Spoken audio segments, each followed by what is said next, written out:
All right, it says I am live now. Y'all gonna have to put some comments up there. So it looks like I'm moving around there. Let's see if it starts again. So somebody get a comment up there on the comment thread as fast as you can. Whenever you see me come on, I know the guys on Discord, y'all never lost me, but the Facebook people will be coming back on. So I just need to know. Someone needs to say, "Hey, I can see you now, and I'm moving, but I think it should be good." More good or beat says we'll go with that. All right, let's get it rolling here. Good morning, Larry Watford. I appreciate you texting me this morning. I'll holler at you soon.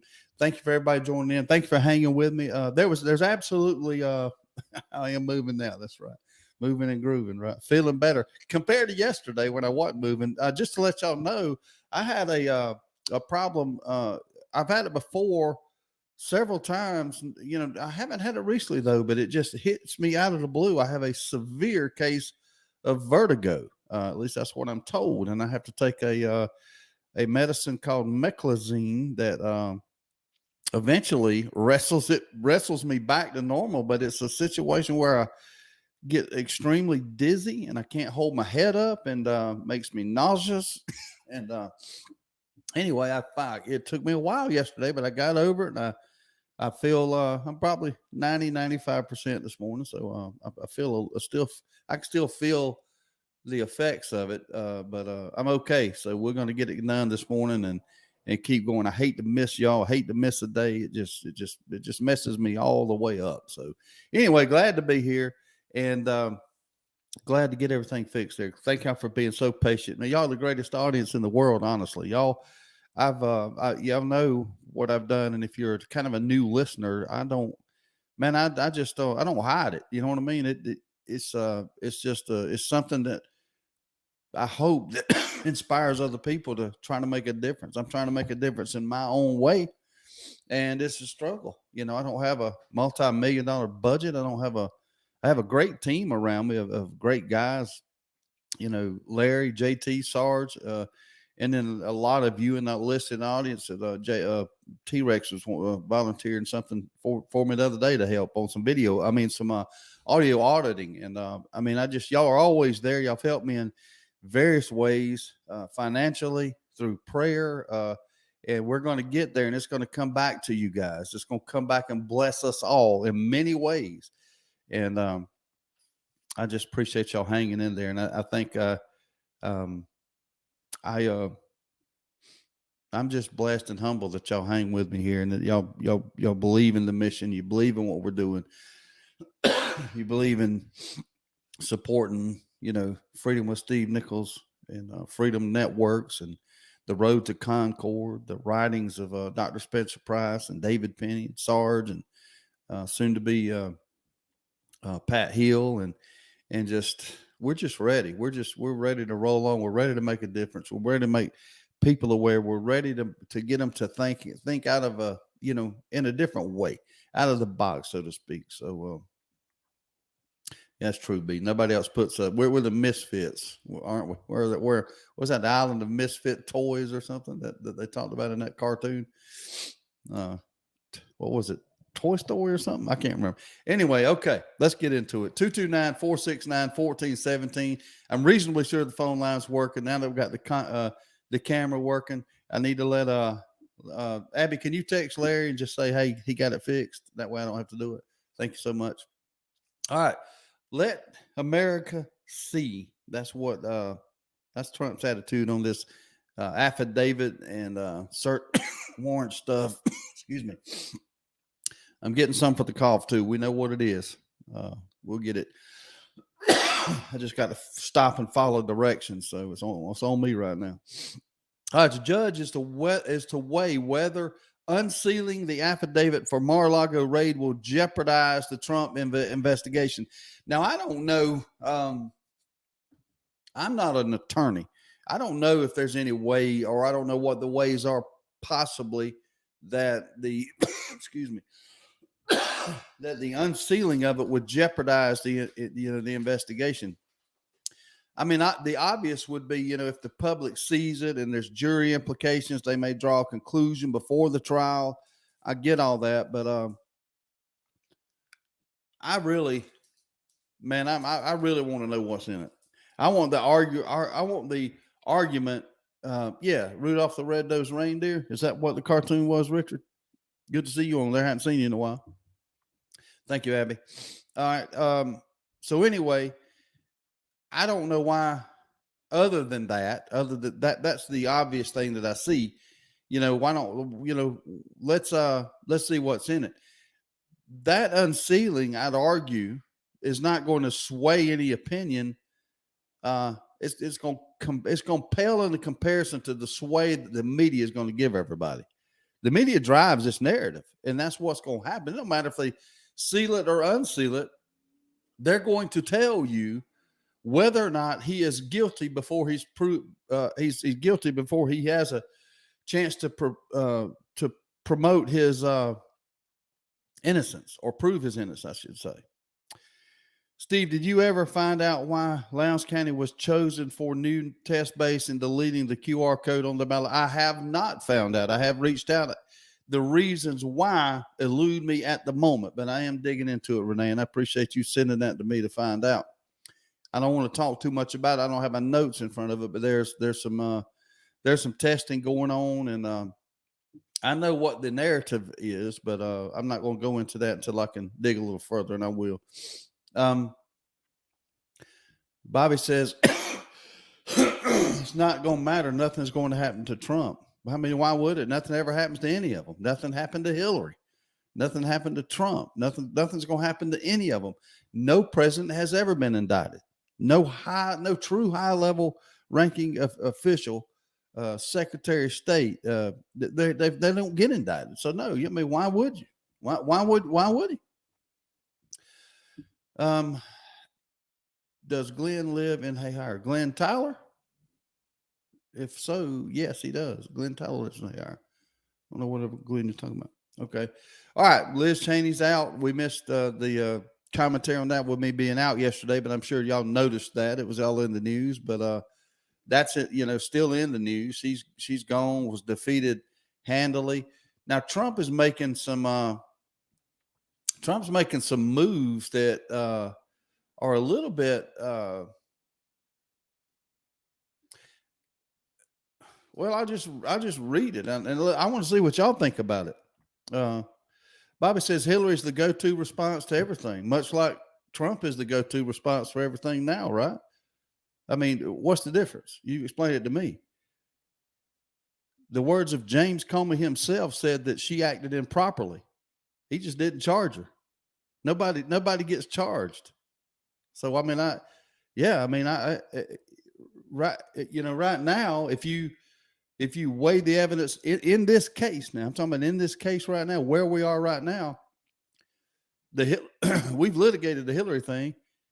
You can read it.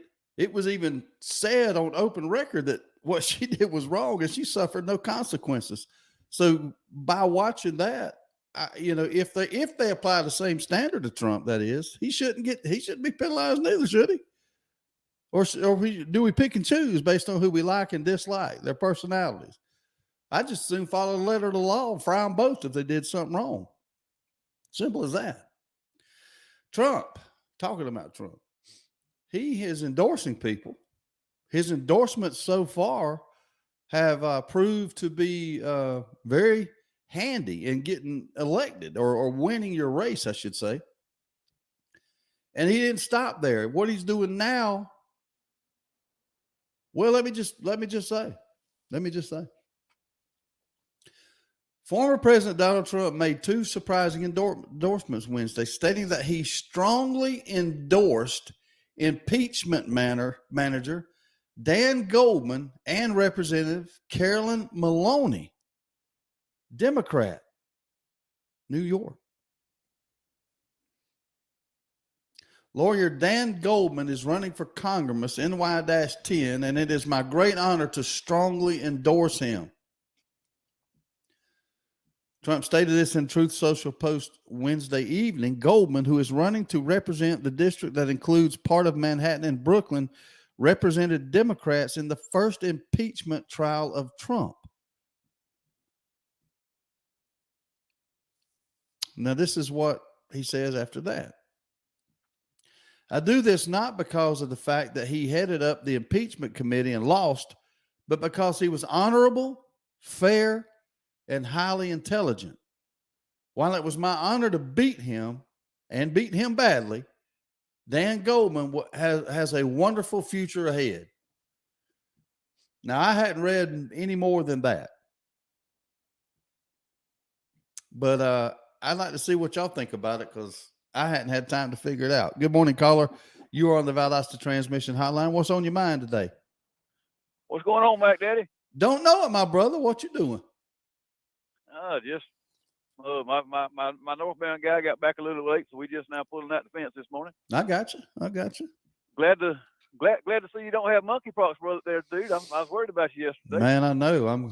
I didn't want none of that stuff. Monkeypox, COVID. I didn't want none of it. I didn't want vertigo neither, but I got it. So anyway. Oh, vertigo, man. That's whoa, dude. No, that ain't no fun at all. No, it's not. And I've it's just random. I don't know what causes it. I have no idea. The last time I got it that bad, I was actually headed over to Pelham to my grandfather's funeral several years back, and I had to pull over and let Billy drive, and I couldn't hold my head up. It was awful, and I went through. I made it through the funeral and all, but I was just sick as a dog. Went to the doctor that night. They told me that's probably what it was. Gave me a prescription, and the medicine works. That's the good news. It's just a slow process to over it. But anyway, I'm here. I'm back in the saddle. There you go. Good to see you. Glad to have you back. Welcome home. Welcome back. That's right. Somebody, I was doing something a while ago. Somebody called my name, and all I heard was Glenn Tyler. Yes. What I do now? I don't know. Somebody was, the scroll of the Facebook feed on my screen goes by lightning fast. And, I think it was, Renee asked if Glenn lived in Hayhira. And I said, I was trying to figure out if she was talking about Glenn Tyler. And if it's Glenn Tyler, then yes, he lives in Hayhira. If it's Glenn Beck, he lives in Texas. So I don't know. Right. Yeah. Actually, technically, I live in the suburbs of Hayhira. Oh yeah. She said we still call it Hayhira. Yeah. She says, yes, Glenn saw posts that want to raise property taxes in Hayhira by almost 25%. That just seems to enrage me.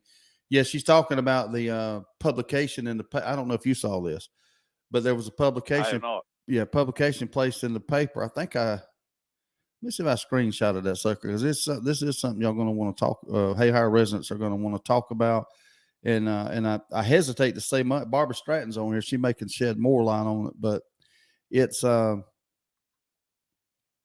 it, and I didn't screenshot it, but I know where it said. Bear with me, Glenn, and because this is important. This is on it's your show, man. On its face. To say that I'm troubled by this post in the paper for you guys would be an understatement. Let's see here. You just got to find it. I didn't anticipate it being quite this. That ain't it. What's going on here? The man that posted it has two. There it is, right there. I found it. All right. This is the notice directly from a screenshot of, I'm assuming, the Valdosta Daily Times. It says the city of Hayhire, current year 2022, notice of property tax increase. The city of Hayhire has tentatively adopted a millage rate which will require an increase in property taxes of 24.36%. Hell yeah. All citizens are invited to a public hearing. That hearing's going on August the 23rd at 12 p.m. and 6 p.m. So you're going to have two hearings, I guess. A third and final public hearing on the tax increase and setting of the millage rate will be held at the Hayhire Courthouse located at 301 West Main on September 1st, 6 p.m. The proposed tax for property with a fair market value of $100,000 is a non-homestead is approximately $230. So they're trying to raise your property taxes almost 25%. It appears. Dude,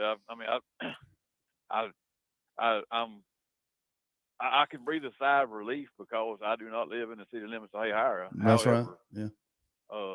the bad thing is I can't do anything to help my neighbors out. Mm-mm. You know what I mean? I can't vote in their elections. I have no say so as far as what goes on with the city, and that right there sucks a big green greasy one. Man, Yeah. that bites. That's hard. That's tough. 25% is a lot. I've never heard of an increase that high. I haven't. It is. And I want somebody to follow that closely. Barbara, if you can, I know she'll be on that if she's listening. I can't understand how 25%. I mean, that's now having said that, there's not been a tax increase in Hayhire for 10 years. I think I remember correctly. I remember when the elections was going on, and I saw that, one of the highlights of one of the camp guys running for mayor. Well, I think it was Bruce Kane, the one that won re-election. He was touting the fact that there's not been an increase in 10 years, and now a 25% one. It's not a 5% one. It's not a 10%. Well, he don't do that. Yeah. He don't do that. The council, I guess, does it. But yeah, I got you. But it's under his watch. It's his reign. We're gonna hang it on him. That's right. I'm friends with Bruce. Let me just say that he's my friend. But a 25% tax increase ain't gonna cut it. I don't care if you're my friend or not. That ain't gonna happen. That's not gonna cut it. It's just not. Yeah. And that's a whopper. That's a whopper. That makes a difference in a man's wallet when it comes time to pay the tax, man. Especially those property owners that have, more property. You know what I mean? They put an example in there that it's a tax increase. If I read it right, if I understand it right, and forgive me, correct me if I didn't, but if it's a $230 increase on $100,000 assessment, what is it on a million? 2,300, right? I mean, that's a chunk. That's a lot of money. That's a lot of money. And here's the thing. People say, oh, well, they're millionaires. No, they're not, neither. Just because they have $1 million of property in Hayhire don't mean they're millionaires if they inherited that property or they bought it 50 years ago. The taxes are increasing at the rate that people can't freaking afford to hold on to the property that maybe their grandparents slaved over. Maybe they worked hard to accumulate. Maybe they inherited some money. So be it. They were fortunate to inherit some money. It don't matter. It's against it. This to me is rape. It's raping the citizens. It is. And I'm pissed about it. I ain't gonna lie. Now I will understand. I will submit this. The way the taxes are done in relation to other moves made in the city is a complicated quagmire, and they'll twist it and they'll turn it. And in the end, it may go up here, but it may go down there. And the net is this, but it seems to always be an increase. But if it says that your property taxes are going up 25%, guess what? Your property taxes are going up 25%. If there's another piece of the puzzle you want to talk to me about, I'll listen. But this was piss poor marketing on the city of Hayhire's part by putting that out there without putting some other explanation out there, if there is one. This is sheer stupidity. I'm sorry. You shouldn't do that. Yes, sir. You shouldn't do that. It's not smart. So somebody should have put some other stuff out there. That's what a politician does, right? You try to, if you try to downplay the situation. It's like this. Make it look where it's not bad as what you're looking at. Let me give you a stupid example. If I said, if I told y'all that, hey, beginning Monday, this is a paid subscription. Okay. You got to pay to play here on Freedom with Steve Nichols. I'm going to ask everybody contribute $10 a month let's make it $25 a month. You got to pay $25 a month to watch the show.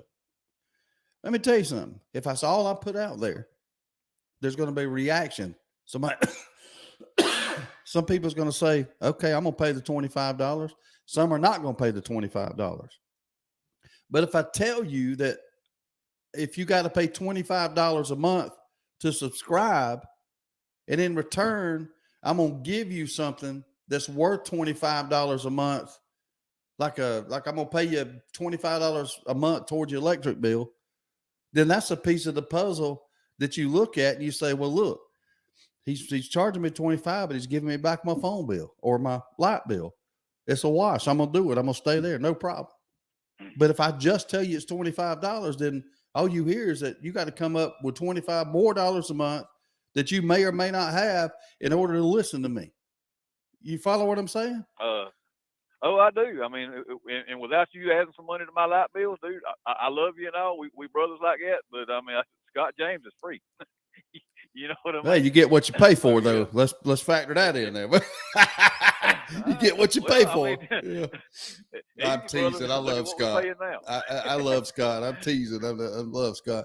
Yeah, I know. Yeah, And and a shout out to Bill on the morning drive yesterday. I heard he said some kind words of encouragement and hope they feel better. So a shout out to him. You know, we contrary to popular belief, Scott, Bill, and I, we all get along just fine, and we all consider each other friends, and we pull for each other. So I appreciate Bill saying these things. I wouldn't doubt that. Yeah, we do poke fun. So. Hey, higher taxes kind of leads me into what I was calling about this morning. All right, what is Dude, it? I'm so daggone happy. I got to sit on both hands, keep them clapping. All right. And I heard on the radio that, you know, my little old in and out kind of thing. I am so daggone happy they have finally passed that and signed into law that Inflation Reduction Act. Dude, our groceries are fitting to go down. Man, it's instead of spending $200 a week at the grocery store, it's fitting to be spending 20. Man, they're concerned about the American people. Man, they worried about us.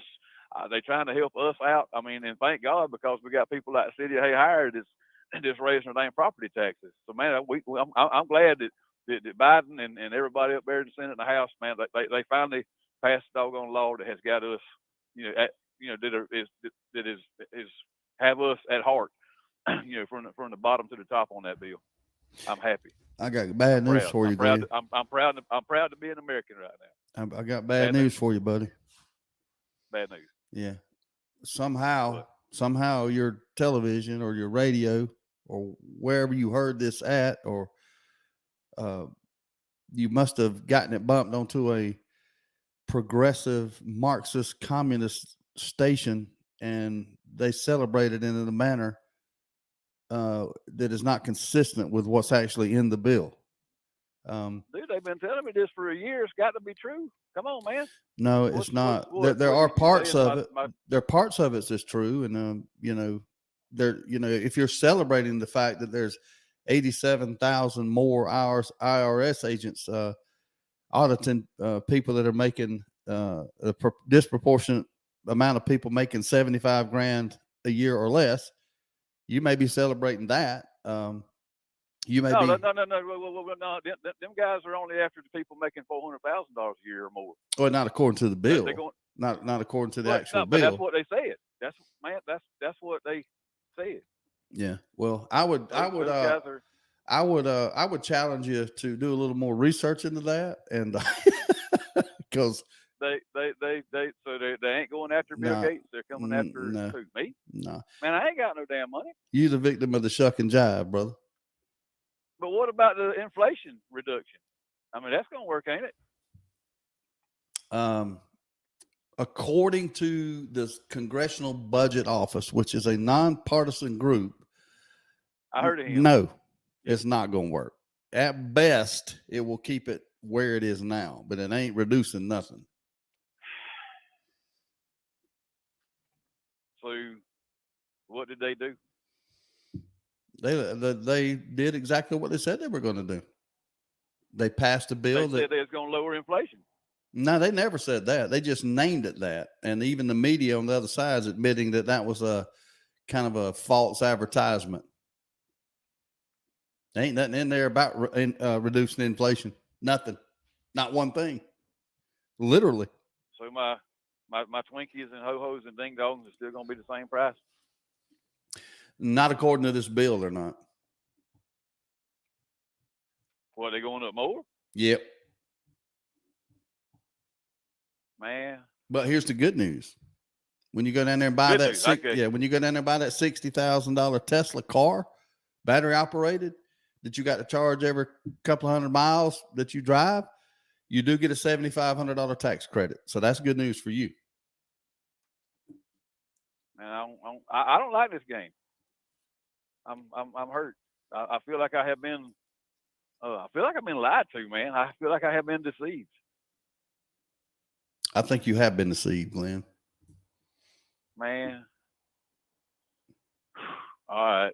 So get off your hands. You ain't got to worry about them clapping together now. I'm gonna go find me a safe space now. Now on out. Let somebody else have, man, I don't even feel like saying we gonna see you buy no more. That's Well, man, I'm hurt. Well, go by the Pilot truck stop, buy one of them Crane games, drop your dollar in there, try to get you a bunny rabbit, and snuggle up dead in the safe space. Can I borrow $1 so I can play the game? Well, when the Inflation Reduction Act reduces prices a little bit, I'll float you one. How about that? Fair enough. All right, brother. Fair enough. We're gonna jump on that and let somebody else have it. All right, we'll see you, brother. All right. We're going. So you bet. Bye. 229-469-1417. Barbara posted something about the taxes. I want to read it. Excuse me. All right. Barbara says, hey, Hire will net $90,000 additional tax revenue with the increase. $90,000 is all they're going to get with a 25% increase. Is that right? $90,000? That's all? Huh. They say they have not ever asked for an increase before, but in the interest of full disclosure, they should also explain there have been the same hearings allowing them to accept tax digest increases that netted the same as millage increases. What she's talking about there is the assessment of his property. This is what I want people to understand. If they assess your property at $100,000, let's say your property's worth, and I'm doing this for math. I think I can do the math. If they assess your property for $100,000 and there's no property tax increase, let's just say, let me start over. Your property's worth $100,000 and your taxes are, let's just say I know that the millage rate is not percentages necessarily, but I'm doing this and you'll get the point. $100,000 and you're paying 10% of that value as taxes. That's $1,000. Now it ain't that much, thank God, and it don't work this way, but you'll get it right now. Okay. So now they come along the next year and say, look, we're not raising your taxes. It's still 10%. Okay. But the value of your property went up to $200,000. And what that effect is that they raised another $1,000 in taxes because your taxes are now $2,000. But your tax rate didn't go up. Your millage rate didn't go up. Your property taxes did not increase. That's what they'll try to tell you. However, out here in Realville, your damn property taxes went up. No, they didn't, Steve. It was still 10%. No, they didn't, sir. They were $1,000 last year and $2,000 this year. So if I'm going to go by what your word is and you say my tax isn't increasing, then can I just send you the $1,000? Hell no, Steve. We'll take your property if you do that. Your taxes are going up. So give me that bullshit that my taxes didn't increase because the assessment didn't go up. I get what you're saying. You can speak plainly to me. But this ain't no shell game to Steve Nichols. I know what's going on. You didn't increase the taxes because you knew the assessment was higher and you knew that the increase in money you needed was buried in that deception. I shouldn't say deception. It's not a deception, but y'all sure don't advertise that, right? Now, for whatever reason, somebody's decided they got to have $90,000 more dollars. I still can't believe that. What the hell do you need? $90,000. I'm broke. I'm one of the brokest people you'll talk to today, folks. Listen to me. I don't have nothing. My wallet's empty. Literally.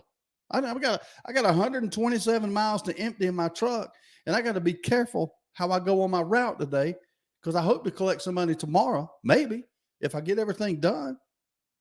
That's how I'm living right now. But even in that world, even in my broke ass world, $90,000 additional tax revenue to the city of Hayhire is like $9 to me. $9. Okay. So if I told you I'm going to bust my tail, piss everybody off, all in the hopes of raising $9, that's how ludicrous this is. That's how silly that sounds to me. What do you need $90,000 for? If the number was $900,000, I'd say, okay, what are they doing with that money? But $90,000, that don't seem, from my perspective, that don't sound like a whole lot of money for the city of Hayhire. What the hell's going on, Barbara? Good morning, caller. You on there? What's up? Good morning, Steve. John, what's going on, man? It's good to have you back, man. Thank you. And I apologize. I got a text yesterday, but my head was swimming and I didn't see it till this morning, but the shooting range is clear. I'll give you more details later. Well, hey, great. Yeah. Yesterday evening, Brooks County had a meeting about the tax increase here in Brooks County. And I was going, but I worked in the heat yesterday and I hit a brick wall and I was not able to go. And I'm just kind of curious if anybody in your listening audience happened to attend the meeting for Brooks County for the property tax increase yesterday evening. And I sure would love to hear what was said. Well, let me tell you, I'm kicking my butt for not taking better care of myself and being able to go. Yeah. Are you okay? Did you get dehydrated a little bit? Or? That heat worked on me and I hit a brick wall. I just couldn't, Have you ever been there? Yes, sir. I have multiple times this summer. It's it'll get you. It'll sap the life out of you and you won't be able to do nothing but sit down and rest and get cool. It's tough. And that's exactly what I did. But there's a notice put out and one sentence kind of pissed me off when I read it.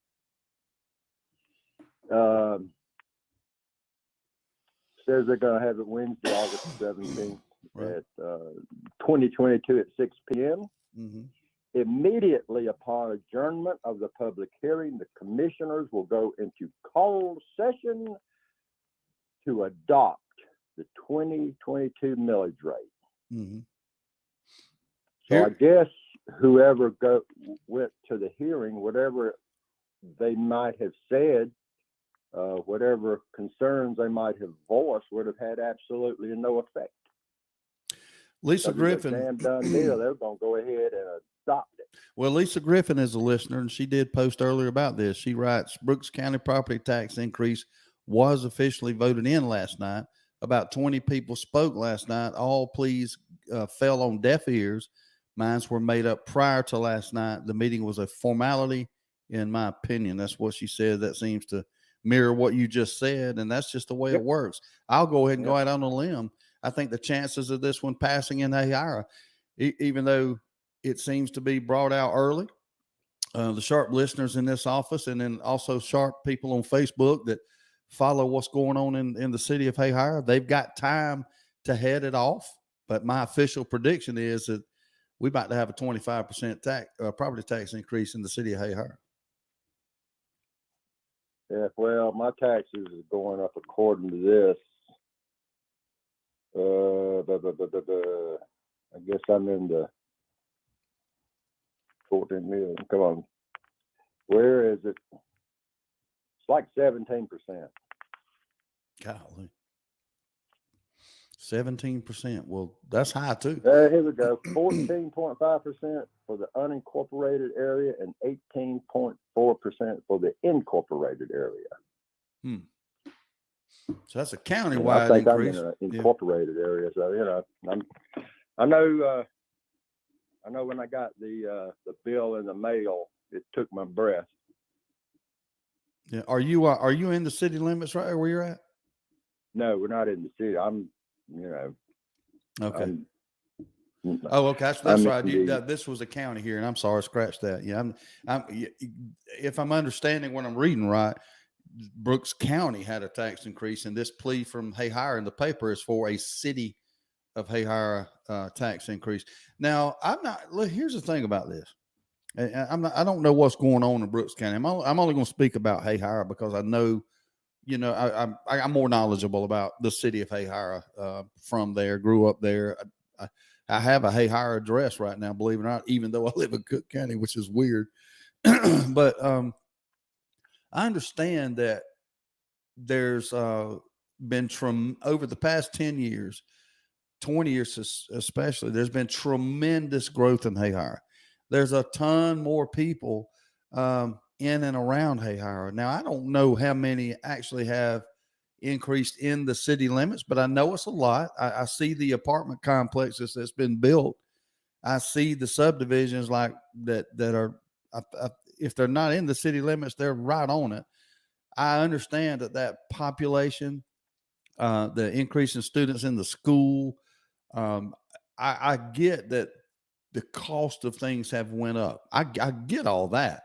But for the love of God, there's got to be somebody with some vision that anticipates what's going to happen, what might happen, and they study these things, and that they ease you into some of this change. Because when you change something like taxes in the amount of 25%, that's hellacious, John. That's catastrophic. That's can you we're talking about inflation and groceries and stuff, and groceries are up. This past report, it didn't go up anymore. It stayed at 8.5%. 8.5% added to your grocery bill. That's a lot. But 25%, imagine if gas went up 25%, or the cost of food went up 25%, or your electric bill went up 25%. This is a lot of money. And I realize that's not monthly, it's annually. I'm not 100% sure that I'm not realizing all those things right now. Well, no, you are realizing them, but you're not at the rate of 25% is what I'm saying. Well, gas. Yeah. Well, right now gas is up. I'd have to do the math. I mean, the average price of it nationwide, compared to what the national price was nationwide, it's up about 90 cents right now. So I don't know what percentage that is on gas, but that is still to the point. If it is, that's a large increase. You know what I mean? It's 25% increase is not a penny tax. Okay. It's not a 1% tax that they shove down our throat with T-Splice. 25% on our property taxes is a lot of freaking money. Now they'll minimize it and they'll say, well, it's only $230 on 1,000. Okay, but you add that $230 with the $230 you got because of the difference in the assessment the last 4 years. Your property taxes ain't went up $230; it went up over $1,000. So don't freaking give me this con game that y'all giving me that it ain't. It's only a penny. It's only $230. It's only this. It's only that. Well, you add up all those onlys on top of all the other damn tax we pay. I'm sick of it, man. I'm tired of it, and we just going to keep on doing it. Evidently, me and you, John, you know what we are, John? I can say this. I think we're close enough. I can say this. You know what me and you are?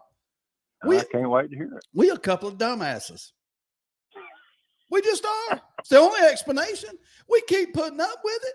Oh, the most that we do is bitch about it. That's all you're going to get out of Steve and John. We're just going to bitch about it. We ain't doing nothing about it because we keep electing the same idiots to go in and represent us. And you know what? They're going to represent our asses into bankruptcy. That's what they're going to do. Well, I'll tell you what I'm going to do. I've got a good friend over here in Barney, and he's sharp as a tack.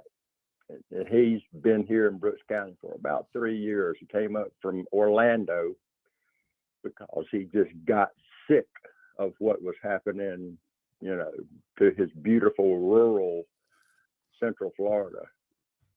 And I'm going to pressure that rascal into running for county council. Mm-hmm. Well, I don't know what to do. It's going to take. I don't know. Yeah, but I don't know. We got. I mean, I don't know.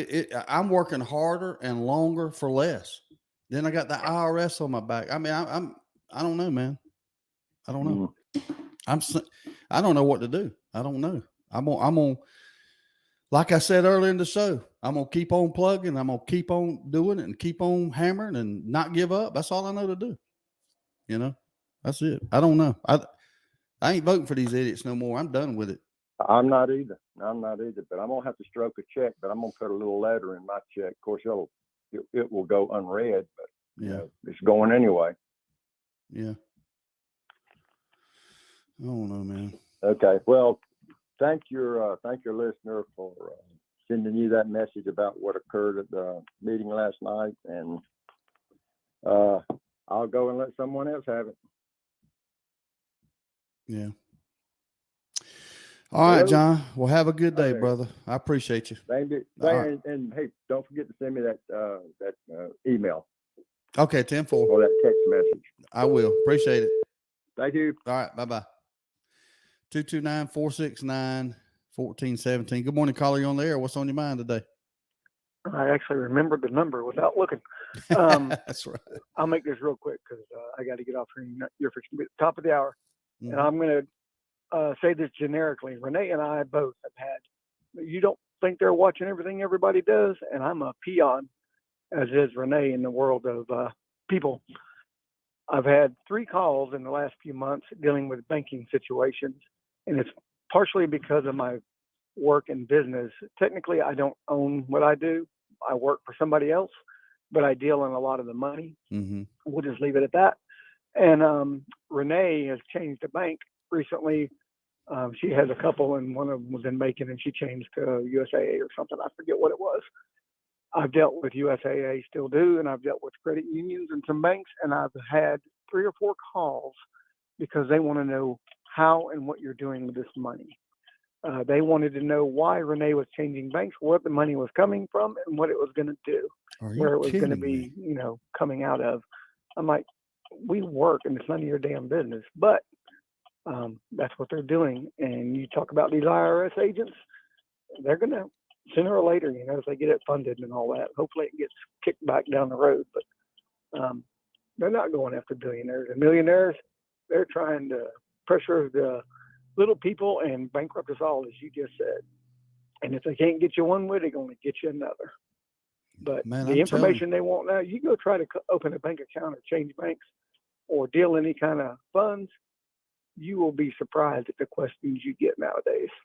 Man, that is alarming right there. This is an alarming call that they're questioning that. I mean, I know what you do for a living, and I have a basic understanding of how you do it.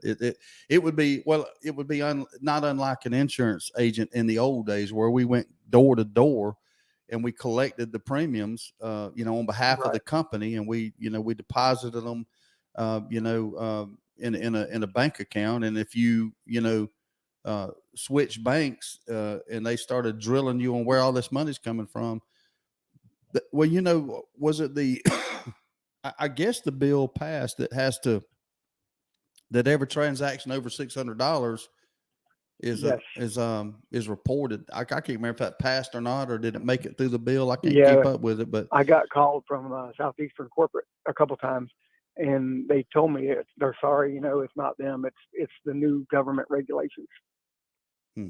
And then they finally acknowledged that I could do what I was doing, but I quit doing it that way anyway. And I started going to paper checks and stuff and tried to put all the cash back to his account because I have a business account, but I don't use it. But anyway, I don't want to get into too many details, but anyway, I'm dealing with checks mostly now just because even though I got permission to finally do it, I'm like, this is just nothing but red flag crap. And it is. Yeah. I had several calls from different people. And after I explained everything, and I told them, I said, well, that's fine. Y'all do that. And when I get through with all this and get it straightened out, I'll be changing banks.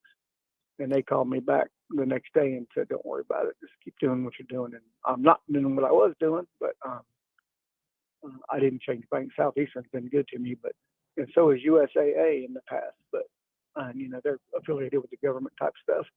And both my dad being military and Renee's ex being military, we're both involved with them. And they're good people, and they treat you better on the phone than some. But I guarantee you they are looking at questioning everything. Yeah. And I don't deal in that kind of money, like a lot of people in businesses and so-called corporate stuff. So Be prepared, and you'll be surprised when you get a phone call. I know, man. It's depressing. Yep. And, I don't know. I don't know what we're going to do. Yep, they're watching everything, and I actually, what can you do?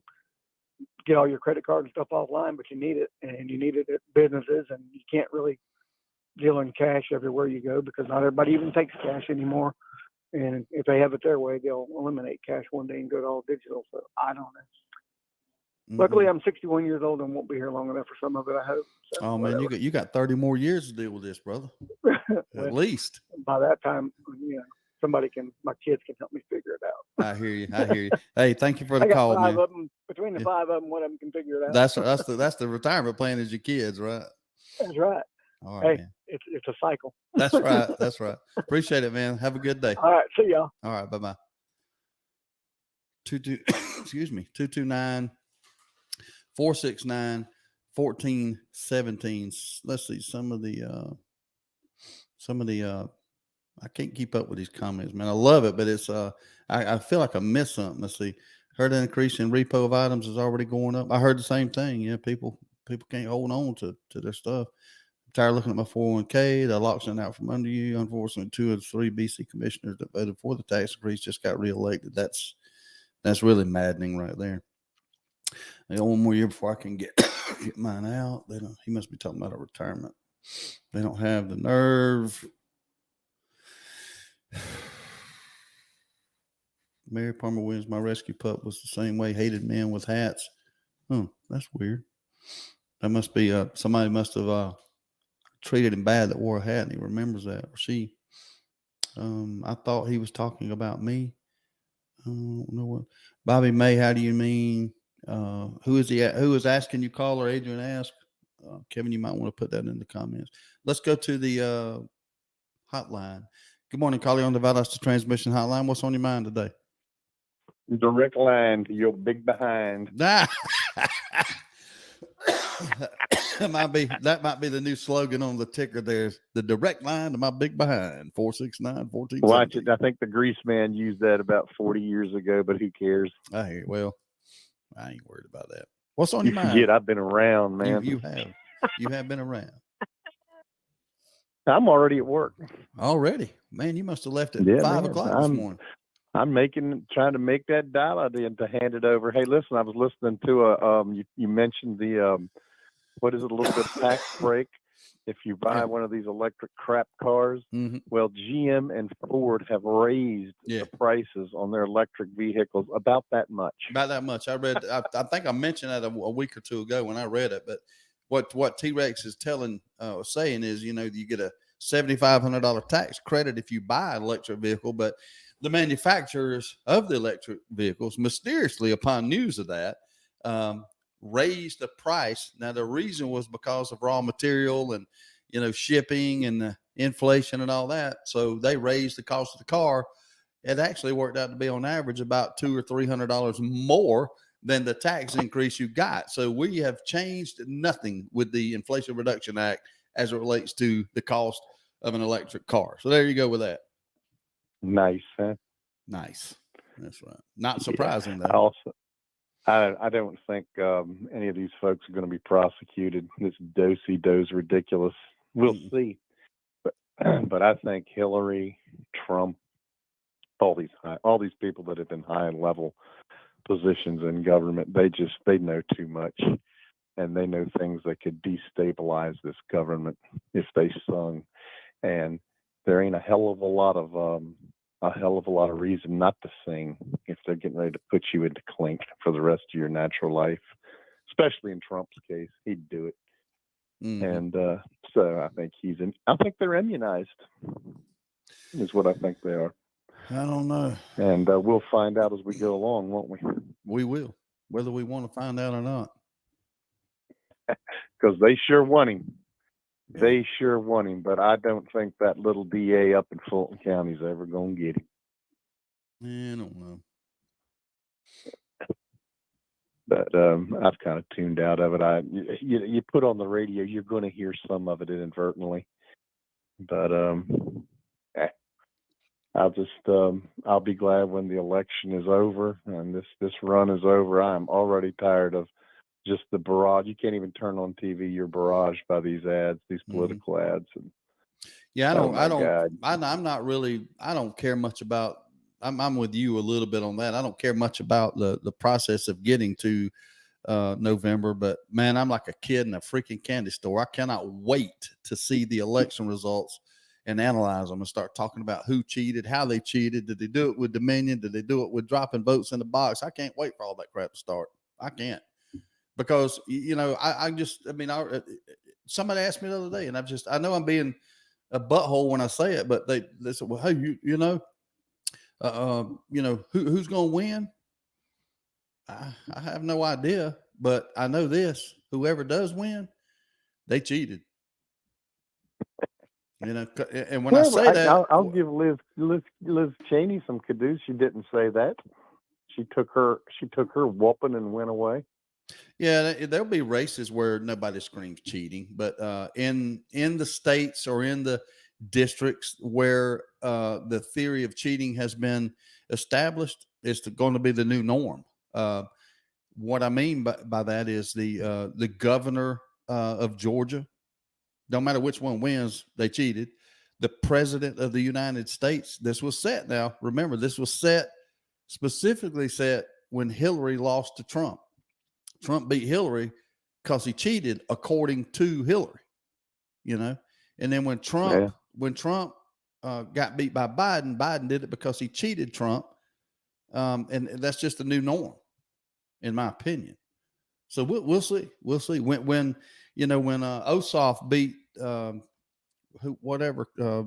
Kelly, whatever, or Purdue, whoever he ran out, he cheated to do it. Raphael Warnock, he cheated to win. He beat that lady, didn't he? Ossoff. He beat that lady with the long blonde hair. The one nobody governor appointed. The one nobody liked, Kelly something. I don't know. She was so Kelly Loeffler. Loeffler.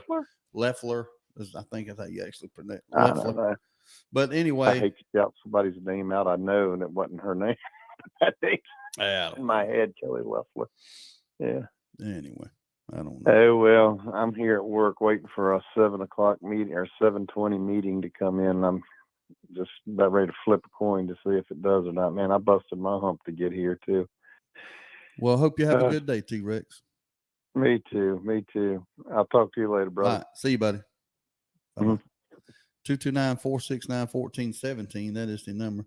Water Jugs on here. He says, technically, the Inflation Reduction Act is doing exactly what modern monetary theory prescribes, reducing excess money in circulation by recapturing. That's a theory, but I want you to understand something. That may be the net result, may relate to modern, monetary, theory, but they didn't prescribe that. Okay. It would be at best a byproduct. That's not what they were out to do. The Federal Reserve Bank has an MMT that they, it's a theory that they suggest that the government can recreate money, by the consequence of raising taxes and collecting and taking it from other places, that it simply puts that money that they take back in circulation to ease things. It's an economic principle, but don't confuse that with some sort of purposeful use of MMT by some smart Democrat think tank to use that in some sort of effort to reduce inflation, because that's not what's happening. The CBO says it's not what's going to happen. This wasn't purposely applied. At best, it's a result, if that makes sense. And I may be clumsily explaining that or giving my opinion of it anyway.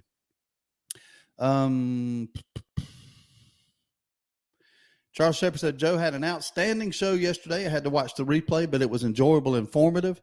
I did not get to catch it due to my struggles yesterday, but I heard that it was a good show, and I'm glad that Joe's off to a good start, and it warms my heart that you guys are supporting him. So if you miss it, do like Charles did, go back and watch the replay, and I think you'll get something out of it. He did and does a good job. He was he was on biblical matters yesterday, so it would be a good one to want to do that. Let's see. I was going to buy a shed, or I wanted one, but I'm going to wait. I was told to wait because prices will have to come down, so more waiting for a shed. I probably shed's about a month or too expensive. Yeah, if it's according to where you buy them, gives me an idea, Renee. I'm gonna call you later. I fed almost every single thing the government is coming after. I'm not changing, so bring it. That's the way man, I swear that's the way I am. Renee, I think you wrote something earlier up there about that I wanted to comment on. Let me see if I can find it. I thought this was interesting. Yeah, right here. Listen to this. Renee says, I just put up my Betsy Ross and Black America flag. Heard that makes me a target. Also, now the rosary is another target. I have a rosary in my Jeep and a rosary tat. I'm so screwed, so I'll say it. Bring it. She's bringing up a point that I'm going to talk about a little bit. And we'll talk about anything you want to call in about, so feel free to shift the subject somewhere else if you don't want to hear this or talk about this. What markings do you have? If someone judges a book by the cover on you, what do you have? What do they see? I'm sitting in a building right now that has the audacity to display beautifully the American flag.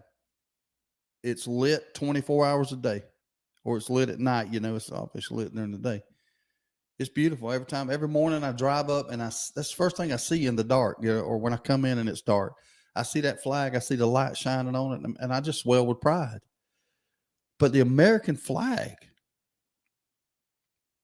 is becoming a target, as Renee alludes to. Obviously, the Gadsden flag, the Betsy Ross flag, that they tell a story to someone else about you. The word freedom. I'm telling you. Now, I don't necessarily think it's some catastrophic, terrible world or countrywide issue yet. But the word freedom is offensive to some people. When they see me wearing my shirt that says freedom across the front of it, they judge me just by that word. When you see words like freedom, patriot, proud American, you're looked at as if there's something wrong with you.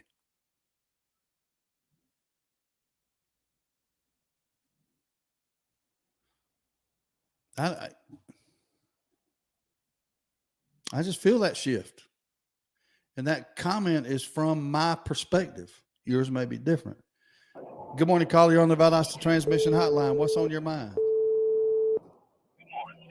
Good morning. What's up? You're talking about the American flag. I have a flagpole in my front yard with the American flag on it. Yeah. And I work at night, and one morning, apparently, my son backed up and hit my flagpole and knocked it down. Goodness. When I got home that morning, somebody had stopped and had some sort of wooden bench. I guess they used it for work or whatever, but they took that bench and propped my flagpole up. Well, good so for the them. flag wouldn't be on the ground. That's a good move. That's a good move by whoever did that. Yeah, it kind of impressed me. I don't know who it was. Yeah. I fixed my flagpole, put it back up, put the bench back out there, and left them my thank you note on the bench. Well, how about that? That's good stuff right there. There are still people that care out there. There's a lot of them, but I think we got to somehow get more bold. You know what I mean? We got to take a lesson from people like Renee that are not afraid to fly that flag at their house. I fly it at my house. We fly it here on this building, and I see them all over the place. But we got to get even more bold and let everybody know that we believe in America, and let's just go from there, I guess. If that flag offends you and my flags are the problem, then don't come on my property is all I can tell you. Yeah, that's right. You know, I saw there's a meme going around on Facebook, you know, like they always do, and it was alluding to the tyranny that we fought our way out of to gain our independence from Great Britain. And the alluding of the meme was to the fact that we're possibly under more tyranny now than we were then. And I think we are. I think we are. I think that some of the there's some subtle differences. You know, we're not being ruled by tyranny from another country. It's here. We're struggling against tyranny within our own borders. And I don't think enough people realize that, and I don't think enough people even understand what tyranny is. If I was to walk around and ask for the definition of tyranny, I don't know how many people could accurately describe tyranny to me. Speaking of memes on Facebook, I seen one about this new bill they passed that they used our tax money to pass the bill to use our tax money to hire 87,000 IRS agents to rifle through our tax returns to make sure we don't owe more taxes. Yeah. Yeah, I don't know what they're looking for. I really don't, man. I'm so mad. I don't want to even get much into that, because I'll have to just sign off if I get too jacked up about it. But I don't know why they're. I mean, I know why. We all know why. It's control. Yeah. It's not And about. that post was flagged as misinformation, but you know, there's a lot of truth in that. Yeah, I don't think that it's about the money.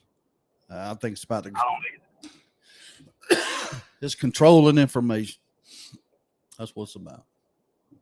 I wonder if it's got anything to do with gun control. I guarantee you that's an element of it. I believe They're it going is. to be armed. Yeah, it is.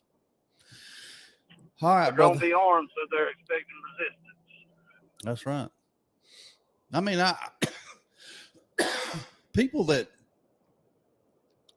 the people that aren't alarmed about this confuse me, and I don't understand them.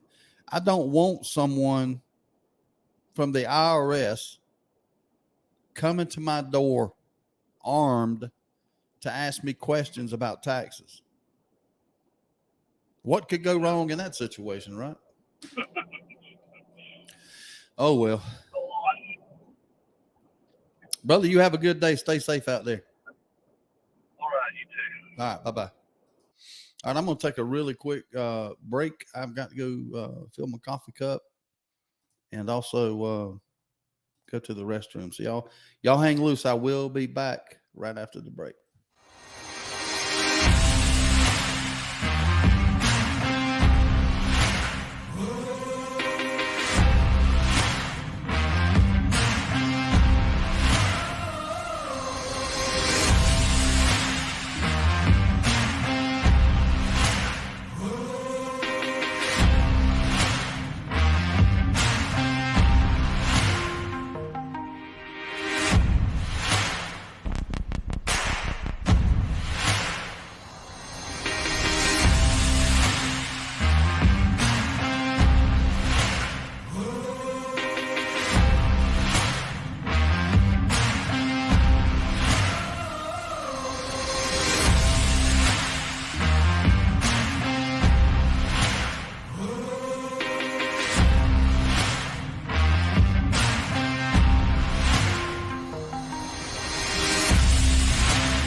Well, 1 hour is gone. If you made it this far, you are an official freedom fighter. Don't forget to visit freedomnetworks.com. Click on featured advertisers and support these businesses. They can advertise anywhere. They choose this show as a way to support the effort of preserving and defending freedom. Now, back to the show with Steve. All right, question on my text line: is the fish biting? Are the fish biting? Well, let's look at the fishing game forecast brought to you by Plantation Creek Real Estate. At 7 a.m. this morning, there is a peak. So if Jimmy's fishing right now, he's in the chips right now, according to the thing. And I hope he is. Fishing, so we will know whether or not they're biting. So, Jimmy, please let us know. But the peak, according to the Plantation Creek Real Estate graph, the peak is at 7 a.m. this morning and 8:20 p.m. this evening. So this is the greatest time to go fishing. Early in the morning, late in the evening. Plantation Creek Real Estate to help you with all your recreational tract needs, whether it's a big tract or a small tract or a house or a home or whatever the case you may be buying or selling. Contact Reed Hall at Plantation Creek Real Estate. The weather report today. Scattered showers and thunderstorms. Storms may contain strong gusty winds. High of 83, winds light and variable. Chance of rain is 60%. So it might get a little rough out there today. Partly to mostly cloudy skies with scattered thunderstorms mainly during the evening. Low 71 degrees, winds light and variable. Chance of rain 40% tonight. Heading into the weekend, about 50% tomorrow, 30% Saturday, 37% Sunday. Not too bad. Temperatures hitting up around 90, 91. Today is only 83. Won't be too bad, but it will be humid. So got to be careful out there. That is your Recycling Center of Quitman weather report. 900 Boundary Street in Quitman. Opened at 9 a.m. this morning. 229-563-5300 is the phone number for all your recycling needs. 229-469-1417. The phone has been ringing off the hook. Good morning, caller. You are on the Valdosta Transmission Hotline. What's on your mind today? Good morning, Steve. We can't hardly hear you on this phone. I haven't had anybody else say that that I've seen. Yeah, I've called in. Every time I've called in, it may be my phone. You know, it's Google. Anyways, you were talking about people, talking about us for wearing freedom signs or, flying our flags and all this kind of stuff. There's a book that I've got, and it's called Words That Dehumanize. This is using what happened during Hitler's reign to convince the Jews to convince the German people that the Jews were nothing more than dogs. In this country, slaves, the black people were made were dehumanized, and making people believe that they weren't worth anything, that they weren't people, that they were just, lower than dogs themselves, Right. So guess what? This is what the left is doing, and media. Operation Mockingbird. I called in and talked to Bill about that yesterday, and he looked it up. And the CIA set out to use media for propaganda to spread what they wanted us to hear. So, anyways, now it's like domestic violent terrorists. DVT is what they're calling anyone who was a supporter or is a supporter of Donald Trump, or even making America great again, not even about Donald Trump, but having a pride and a love for this country, and patriots like all of us. They're trying to make everyone else see all of us as domestic terrorists. This is what's in there. If you go and you watch Project Veritas, a whistleblower out of the DHS, Department of Homeland Security, got some documents out, and it's talking about how the government is looking at all of us as being domestic terrorists. This is our own country. Mm-hmm. The Patriots is what fought and bled and died for this country. It's red-blooded Americans who raised up children that put on the uniform and went to this freaking Afghanistan and this Iraq and the Vietnam and fought for this country and probably didn't have any business over there. And they call us haters of America, and we're domestic terrorists? Yeah, one of the things I think about is what what we try to figure out is how big of a problem something is, how widespread that there are definitely those out there that look at someone who flies the American flag, maybe the "Don't Tread on Me" flags right under it. Maybe they've got, patriotic displays on their vehicles. There's an element of people out there, to your point, that look at a person like that thinks they're a threat to our way of life here in America. And it used to be quite the opposite. There used to be, in my opinion, the sentiment to that was more like it was when 9/11 took place, when we all were unified and we believed in America, we believed in each other, and there was patriotism. But even then, there were still people who were out there on the other side, the Weather Underground people and all that. That's always been around. My contention is this, and I think this is the point you're conveying, is the sentiment gets worse and worse and worse. The erosion of the patriotism that you and I feel and that others in the show feel, it seems to me our perspective is that our group is shrinking and the other side is getting bigger.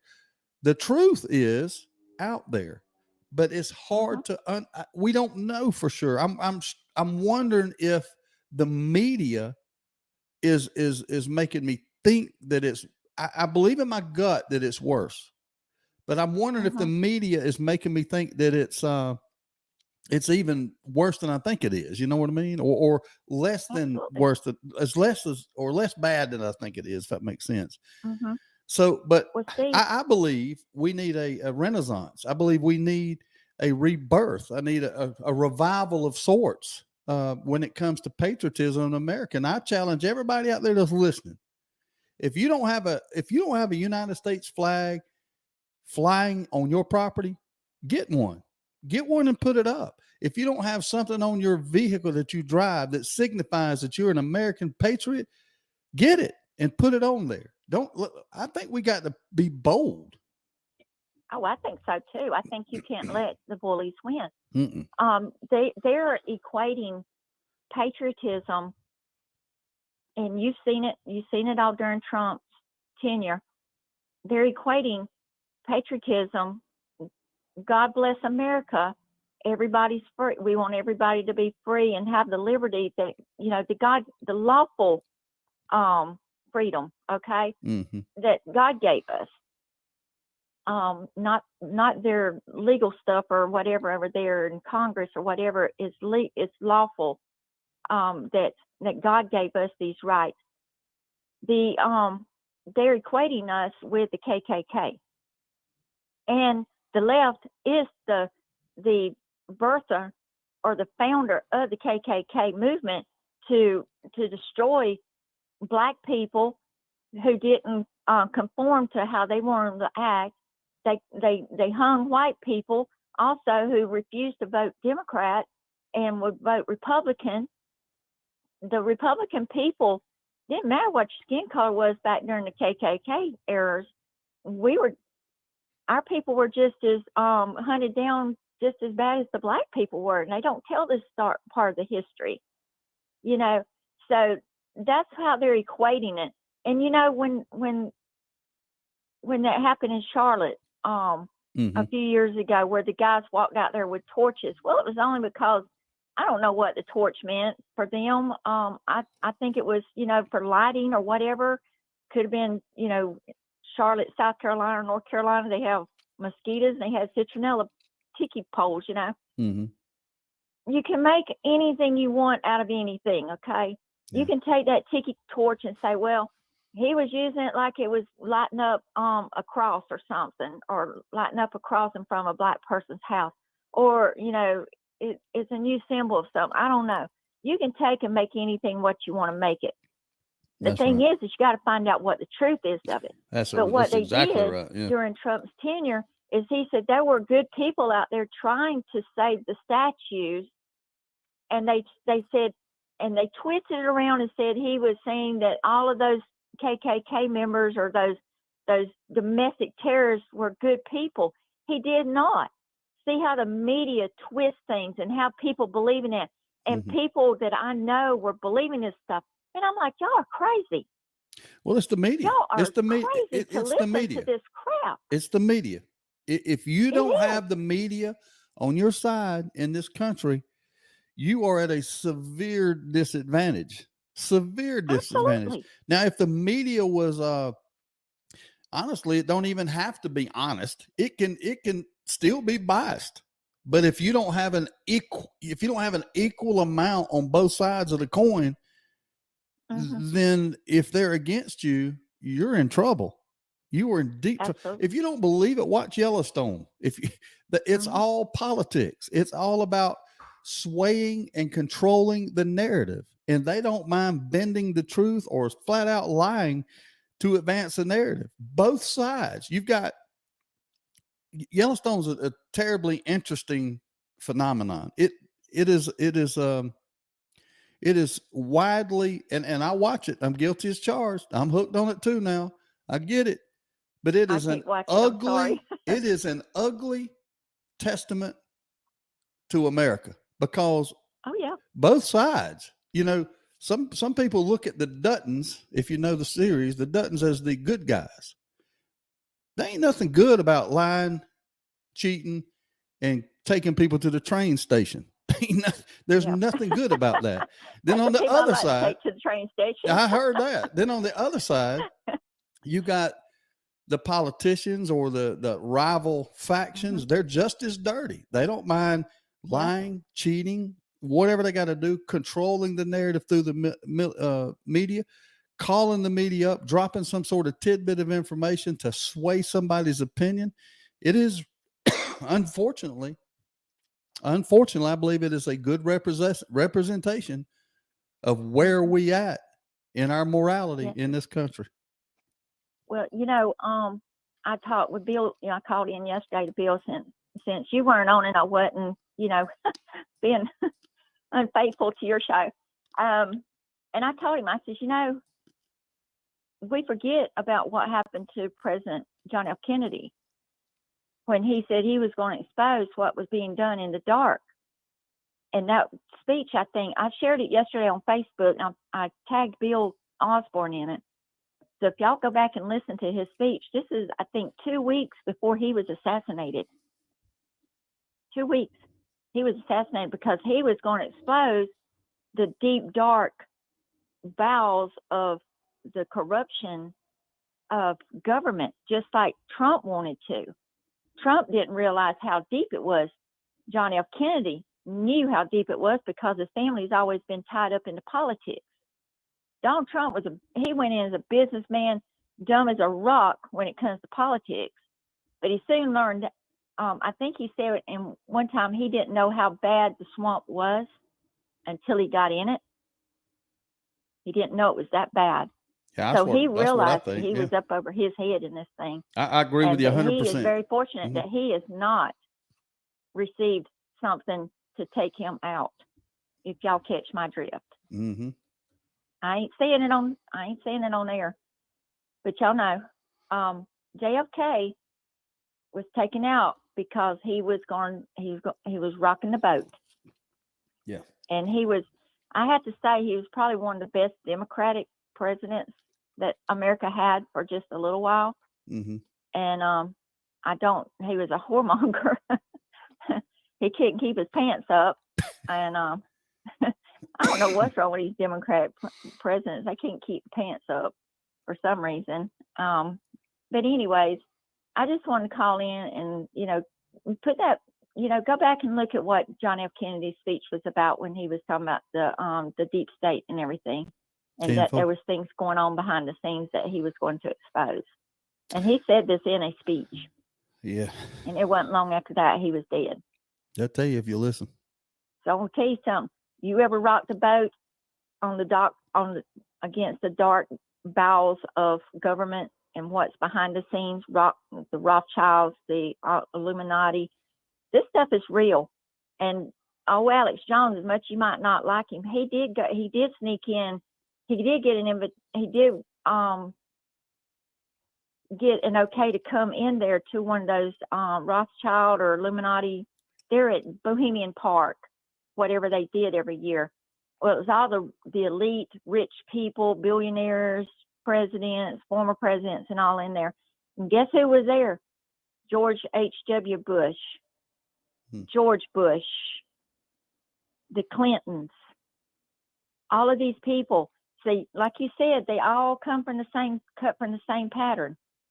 They all come out of the same mess. Well, at This best, Rothschild at thing. best, my theory is if they start excuse me, start out with good intentions, they're elected, Mhm. they still end up at the same place.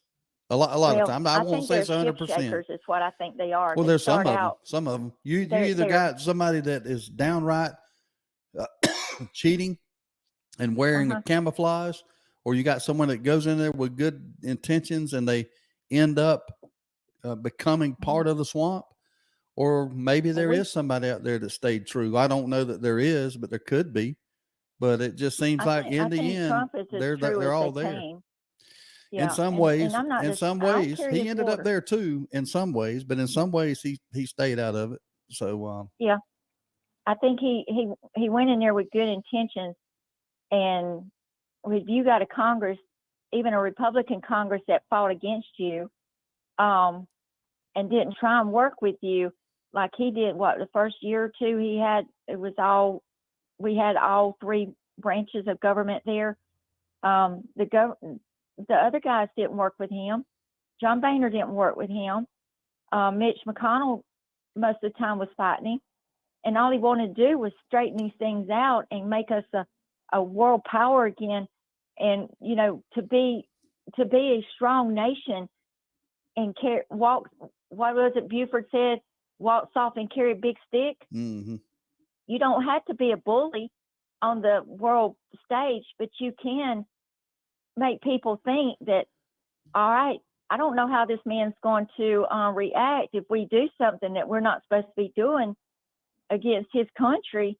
What's he going to do? See, they were afraid of Trump because he didn't just walk out there and just tell them, I'm going to pussyfoot around with you guys. And he stood his ground, and he made America respected again across the world, and people started paying their fair share of taking care of our military that was helping keep their country safe. Mm-hmm. And now we are looking like the weakest nation in the world when you've got a president stepping off a Marine One and can't even put his coat on, his glasses hanging off his nose. He looked, if I didn't know he was suffering from dementia and everything, I would think he was a pure out old drunk, because that's the impression he gave getting off of that helicopter. And also his wife standing there just looked disgusted with him and turned around and walked off after she helped him with his coat. And he's wondering, drops his aviators, bends over and picks them back up. Not one of those Marines come running and picked up his glasses for him. They just stood there. And I don't know if they would be breaking protocols, they did run to it or what. But, you can tell a difference with what's going on. Well, the media, but anyway, the media would have us think that. I don't know if we do deep, or not, but they would certainly have us think that. Yeah. Well, we're in a world of doo-doo. What I'm mostly worried about is what is happening to our kids in the schools, and with these teachers that walk in with pink and blue and purple hair with crap all over their faces and tattoos from top to bottom.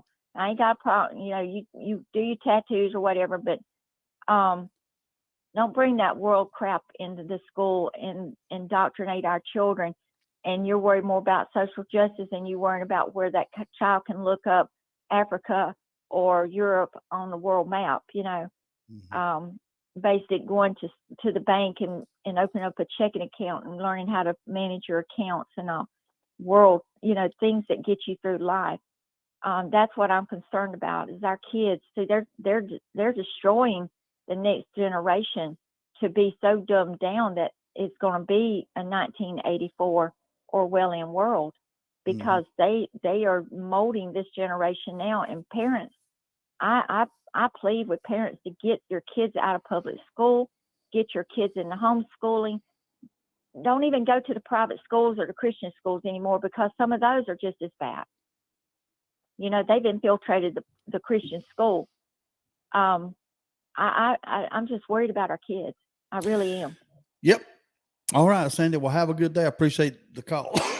Excuse me. All right. Thank All right. you. I hope you get feeling better soon. Yeah, I'm better. I'm getting through it a lot better than yesterday. I appreciate Well, you caring about it. I think this COVID has kind of messed up our lungs some, because I still cough now and then, and all I got ever got was the Omicron, but I will catch myself, and I still have chest problems in my chest where I just feel like I've got a hack up stuff. I know it's gross, but you just can't. You just can't breathe as good as you used to. Well, mine's seasonal.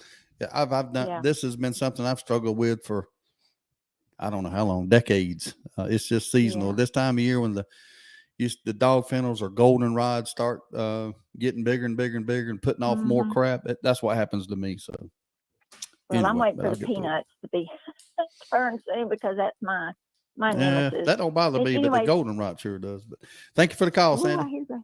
All right, y'all have a blessed day, and everybody be safe out there. You too. Bye bye. Thank you. Bye. 229-469-1417. That is the number to call. I want to tread lightly on something, okay? Very lightly, because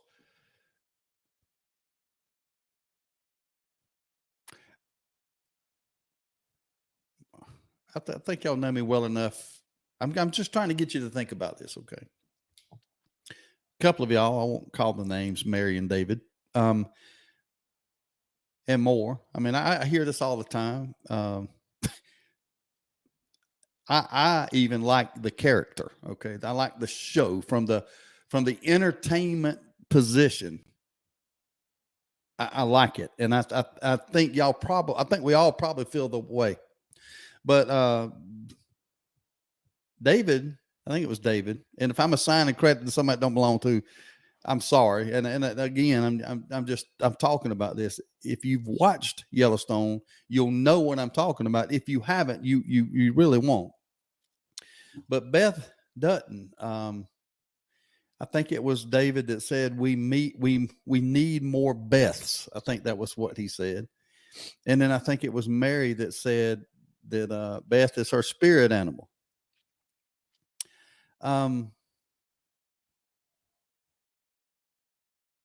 Mary, if you were Beth, I would block your number out of my phone right now. I would get as far away from you as I could. David, if the world had more Beths, we'd be in deep, deep trouble. Okay. Beth Dutton is not a good person. John Dutton is not a good person.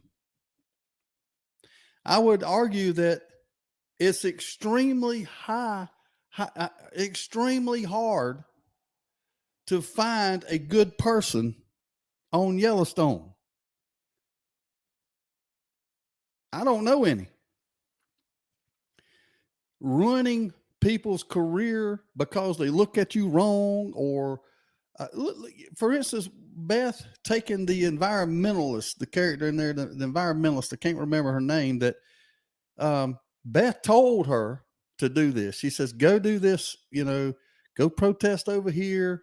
You need to start a ruckus to get some attention. You need to go ahead and, hit one of them or whatever. She was facing life in prison. But Mary Williams is a good person. Mary Williams is a great person. David Flowers is a great person. And don't conflate it. Rip. Here's Rip. See, Mary says she'll do anything to save her daddy and property. She will. And that's the problem. That's the problem right there. But I love her as the character. I love her. But we don't need no Beth Duttons in the world. We don't need no John Duttons in the world. We damn sure don't need no Rips in the world.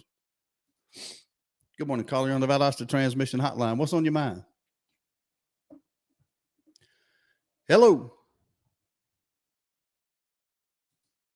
I guess I didn't get to the call quick enough, so call back. But yeah, from the movie is addictive, and I love watching it. It's awesome. I can't wait for the next season. I finished up the season, and I can't wait for the next one. But they are a morally bankrupt bunch of people. Good morning, caller. You are on the Valdosta Transmission Hotline. What's on your mind? Hey, yeah, you let me time out there. Is that what happened? I'm sorry. Yeah, I went to oh man, I apologize. I got a mental block on his name, and I should know it. Your partner there that does your answering machine, it went to him. Oh, Larry. Larry, yeah. Okay, gotcha. I apologize to Larry. I should know his name as good as mine. But anyway, you're talking about that TV series wherein there's no good morality. Yeah. Everybody's a bad guy. Yeah. But they make part of the evil out to be good. That's right. They do a good job in this one. Yeah. It's something that I really have to wonder about, Steve, because I've encountered that too. There was a series that I really enjoyed called The Sons of Anarchy. Oh, I loved it. I know. Yeah. Yep. Yeah. Same thing. This 1%er outlaw biker gang who were into drugs and gun trafficking and murder and distortion and witness tampering, and they were the good guys. They were heroes. That's right. That's exactly right, man. Oh yeah. Yep. Yeah, it's kind of like watching that for me was kind of like watching a dirty movie that the whole time I'm thinking, I really shouldn't be watching this. I know that's the way I am with Yellowstone, but it's a train wreck, brother. I cannot quit. I'm addicted to it. I love it. I love when Rip. I guess you probably hadn't seen the series. I'm taking it. You haven't seen Yellowstone, Jimmy? No, I haven't seen not even a syllable of it. Okay, I got you. I watch very little TV. The Walking Dead is about the only thing on TV now that I take the trouble to go and find and watch. I got you. There's a character in this show. His name is Rip, R-I-P. And he's basically, I won't call him the slave of the owner of the ranch, but if the owner of the ranch says jump, Rip, he says, how high do you want me to jump while he's on the way up in the air? I mean, he does everything, no matter what, that he's told to do, including killing people, beating the hell out of them, whatever it takes, he's the man to do it. And we love Rip. We love him because he is an ass-kicking machine. He ain't scared of nothing, and it don't matter, but the man kills people for a living. But, basically, I mean, that ain't what he does for a living, but he has no problem and no conscience just putting a bullet in the back of somebody's head, no matter what.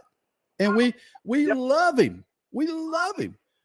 His wife, Beth, his wife now, hate to ruin the series for anybody that ain't watched it, but she's ruthless. I mean, ruthless, 10 times worse than Rip in many ways. But we love her. She is an awesome character in the movie. And we are enthralled and addicted to this nasty, sick, corrupt, wonderfully written script. And we can't turn away from it. Yep. It's really disturbing to me. It's not something that I've really even talked about, I guess, with you or, anyone like on the air on this show in our conversations. I don't remember us ever discussing it, but I really don't know if this is a reason or a symptom, a cause or an effect. These shows like this. That's right. But I'm guilty as charged. I watched about every episode of The Sons of Anarchy, and if I couldn't be there to watch it, I recorded it so I could watch it later. My fascination with it was back when I was a police officer, I actually studied 1%er biker gangs, outlaw bikers. Yeah. It was just, it was a pet peeve I had. Mm-hmm. And where I policed at Glenn County D, we didn't have any. I mean, they rarely show themselves around there. But I just had a crazy interest in them and the subculture that they are. That's right. And so when this show premiered, I watched it and then got attached to it. But it was the same thing. It's they blurred the line between the good guys and the bad guys now, and not only does the good guy never win anymore, the good guy doesn't even appear in these things we That's watch. right. The audience is asking that you turn the volume down on whatever you're listening to the show on, because it's bleeding back and busting the eardrum somehow. Okay, I've got you on Bluetooth because I'm driving in the rain. No, So I got let you. me go ahead and bow out. I just wanted to make that point. 10-4, Jimmy. Appreciate you, man. See All you. right, bye-bye. So Jimmy says he's driving in the rain. Huh. I got my blinds closed. I don't know if it's raining here or not, but yeah, there's another show out there. What's it called? I think it's called Breaking Bad, where the lead character is now I haven't watched this show, but as I understand it, I don't know if he's a meth dealer or he makes meth and sells it, but he also, I think he uses that somehow to rid society of some bad people. I don't really know the gist of that one, but we watch these things. So my question is to myself, should I be watching that mess? Should I be watching that?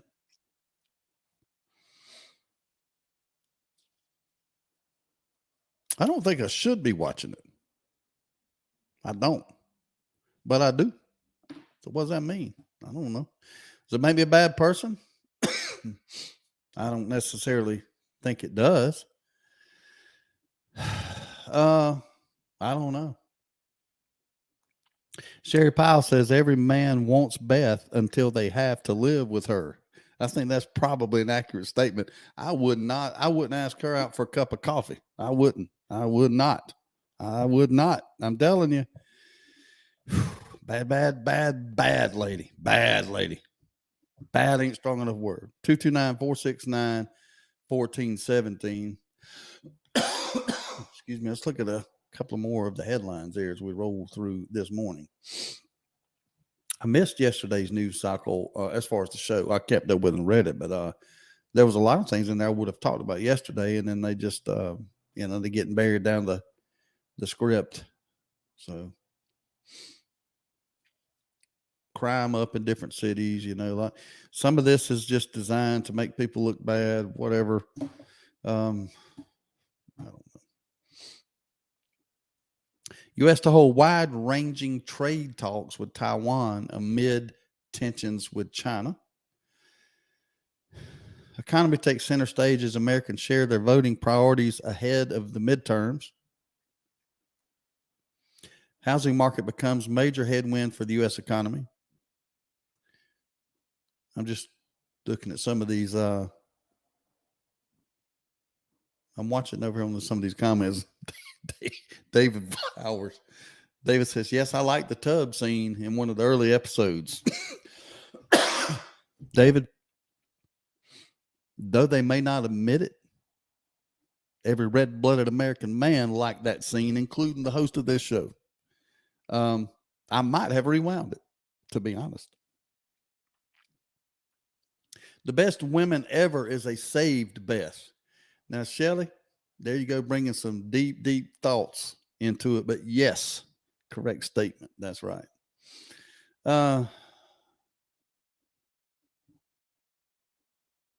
Housing market starting to look a little rougher. I don't know. Wes, my cousin, says Dexter was another one of that fit the narrative that showed Dexter. That's right.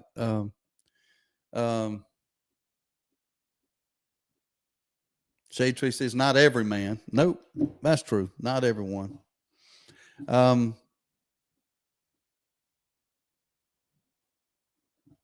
else?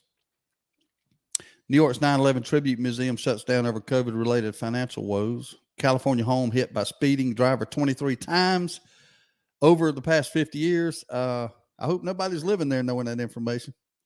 Trump trolls Democrats for surprising endorsements. I talked about that earlier. What is he up to there?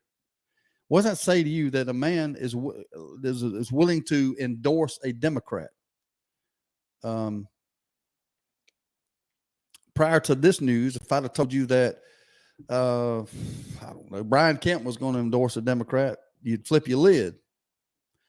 Are you flipping your lid because Trump is endorsing a Democrat? Me personally, I don't like that. There ain't nothing.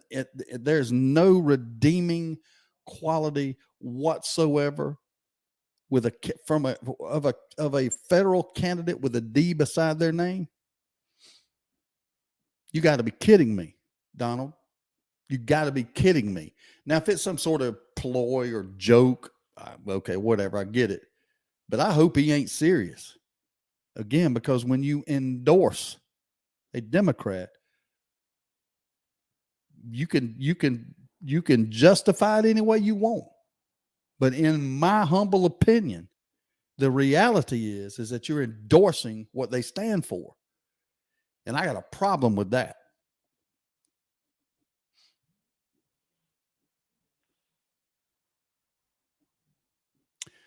(229-469-1417) if you want to make a call. Americans feel they are in a recession. Well, we are. By definition, we are in a recession. It's not a feeling. The term recession is not how we feel. We don't base things on what we feel or what we think when it comes to naming a recession or not. There's a formula out there that says if this happens, then we are. And that happened. And because that happened, we are.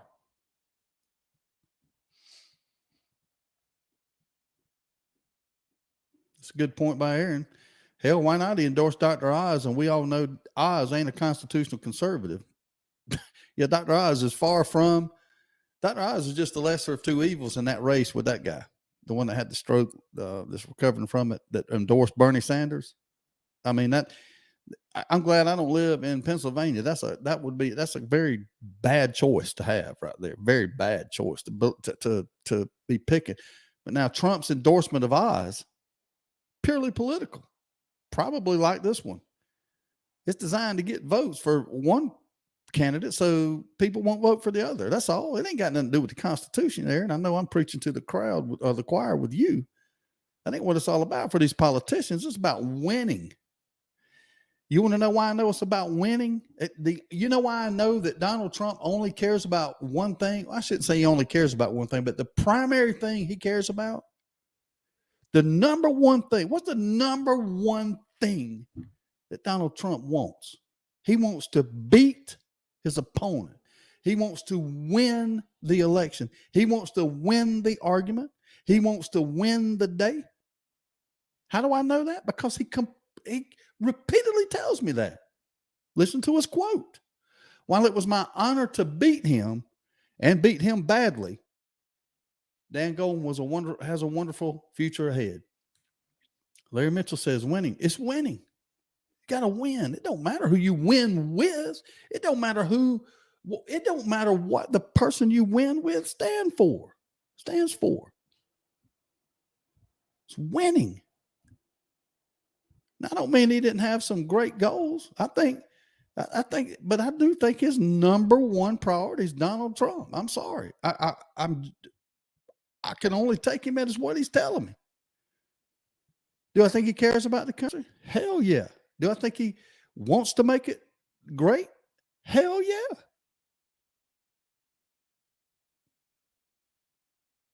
Do I want to win? Hell yeah. But am I going to endorse a Democrat in order to do so? Hell no. That's the difference. And I'm going back to Yellowstone again, and it's just on my mind. It came up this morning. I think it was the next to the last scene in the final season. Suddenly morality pops up out of nowhere when John Dutton is mad at Beth because she crossed a line he thought was something you don't do. You don't involve innocent people in your battle. John was telling her, look, you don't ruin that innocent person's life. You ruin the lives that are trying to take our stuff. It's okay to be the judge and the jury and literally the executioner if you're trying to save the family farm. But don't put somebody in jail for life that has nothing to do with it. It's a screwed up series, and I love it. That's the problem. That's the problem.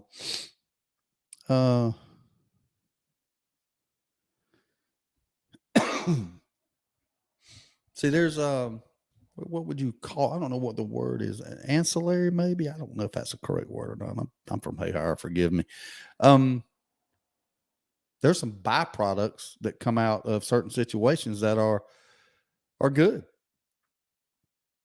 Now let's just say, and let's just take this thing that kind of happened in Yellowstone. There was a gentleman that murdered his wife. He murdered her, killed her, and the reason may sound just. I mean, probably he did the world a favor, to be perfectly honest with you. But was it right for him to do that? And the answer to that is no, it wasn't. But, you know, the benefit from that is the world is rid of someone who was a bad person. So I don't know. That don't make it right. Good morning, caller. You're on the Valdosta Transmission Hotline. What's on your mind? Morning, sir. What's going on, B? I was just gonna make a comment about I don't know. I reckon entertainment factors with television and theater and stage. Mm-hmm. You know, it is. 90% of the time, what's portrayed is fiction. Mm-hmm. Well, guess what? A lot of that fiction is not made up in somebody's mind. It's copied from real life situations. That's right. Because it's easier to get scripts on stuff. You know, and Mm-hmm. it's sad. I mean, I'm not a type of person that I watch reality shows and and I'm just all enthralled in it. And when I say that, I will be the first to admit, like with Duck Dynasty, it was on for 4 years before I ever watched the episode of it. Yeah. Yes, I liked the show. Once I figured out what was actually going on, it wasn't just them guys being portrayed as a bunch of goofballs. But as far as the Real Housewives of Atlanta or whoever, you ain't gonna get me to sit my fat butt down and watch that crap. I have zero interest in what's going on on that kind of stuff. Yeah. But what I'm saying is, you have people that actually take the bait, and to them that becomes their world. Mm-hmm. I've seen it. I know people personally that can't function without intaking that kind of entertainment on a regular basis. Well, it's been around for a long, long time. Yellowstone, Sure. the concept of Yellowstone is not nothing new. I would say it's a steroided up version of the series Dallas back in the day. Exactly. Netflix said the exact same thing. It's been around for ages, and we get sucked up and watch it and all that. But somehow I may be wrong, but I feel in my gut that when we watched Dallas, nobody really wanted to be JR. I don't think, maybe I'm wrong, but I don't think nobody wanted to be JR. They wanted to be Bobby. Okay. Oh yeah. He was a good guy. That's right. He was a good brother. Well, plus he swam, in that movie, he swam underwater and he could breathe underwater and all that. Remember that movie he was in, or that show he was in? I can't remember the name of it now, but but anyway, I'm being funny there, but now, move forward, 35, 40 years into the future, we got Yellowstone out there and everybody wants to be Rip, which Rip ain't a good man. He just ain't a good man, B. But everybody wants to be Rip because at the same Rip. time, somebody had to be Jock Ewing. Exactly. Okay. Yeah. Right. Because he kept them boys under control, even though they were two different personalities and two different things go different directions. Yeah. Jock, he's the one with the iron fist that took care of things behind the scenes. Mm-hmm. Yeah. Yeah. There's always a hierarchy in everything in this world. It's like when you work for somebody. I'm preaching to the choir. You working for yourself now, but at the same time, you also work for every sponsor. You work for everybody that you're trying to get to help this go along. Yeah. So you do have a boss, and I was the same way. I was always scared about working for myself, so to speak, because if I ticked off a customer, that would be potential money loss and friendship. And I always considered what I've done over these almost will be 30 years in May in sales is getting relationships built up to where people are doing business with me, not the company I work with necessarily. Does that make sense? Yeah. And I don't want to jeopardize that, you know. But if something happened out of my power, and it did, so be it. You know, it does fall back on the company's loss overall, not just with me. But anyway, I digress. I'm watching for school traffic where I'm at right now because they will give you a speeding ticket in the mail if you ain't careful. In the mail. That's Never fails too. Yeah, that's a weather report. It's going to be raining over in Thomasville, heading y'all's way. Yeah, I hear you. Jimmy called in earlier and he was battling rain then. So I guess it's probably going to rain somewhere. Hey, 50% chance every day. You got that right. It might rain and it might not, Big B. Yeah. Hey, let me do this real quick. Just say this. For those that don't understand, I'm having to start my day over again. Uh-oh. My wife texted me a while ago. Did you realize you left your notebook on the dining table? Oh my gosh. No, I did not realize. And you had to go all the way back. Ugh. I'm heading now, so that's going to be an hour and 15 minutes out of the way.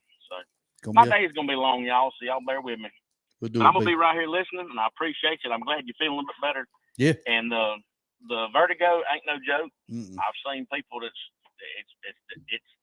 had them put down so much. When I say put down, they couldn't drive, they couldn't function, they couldn't do nothing but sit upright in bed and get up and puke and then start all over again. You know, so that's the struggle. That's it. I pray that don't happen. You know. Yeah. Well, it was happening yesterday, but I feel better today, so I'm good. Well, good. All right, buddy. Well, take care. See you. Bye. Bye. 229-469-1417. Steve, are you addicted to Yellowstone? No, man, I ain't addicted, but I know where I'll be Sunday, November 13th at 8 p.m. 229-469-1417. Drove 45 miles one day. Realized my work handheld computer was at home.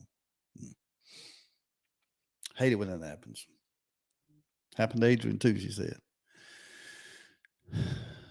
He had a little house on the prairie. Yep, that's funny. All right, what's on your mind? Let's look at the other news places. What's going on across the world, preparing for the worst at the Ukraine plant. That's a situation over there that's brewing.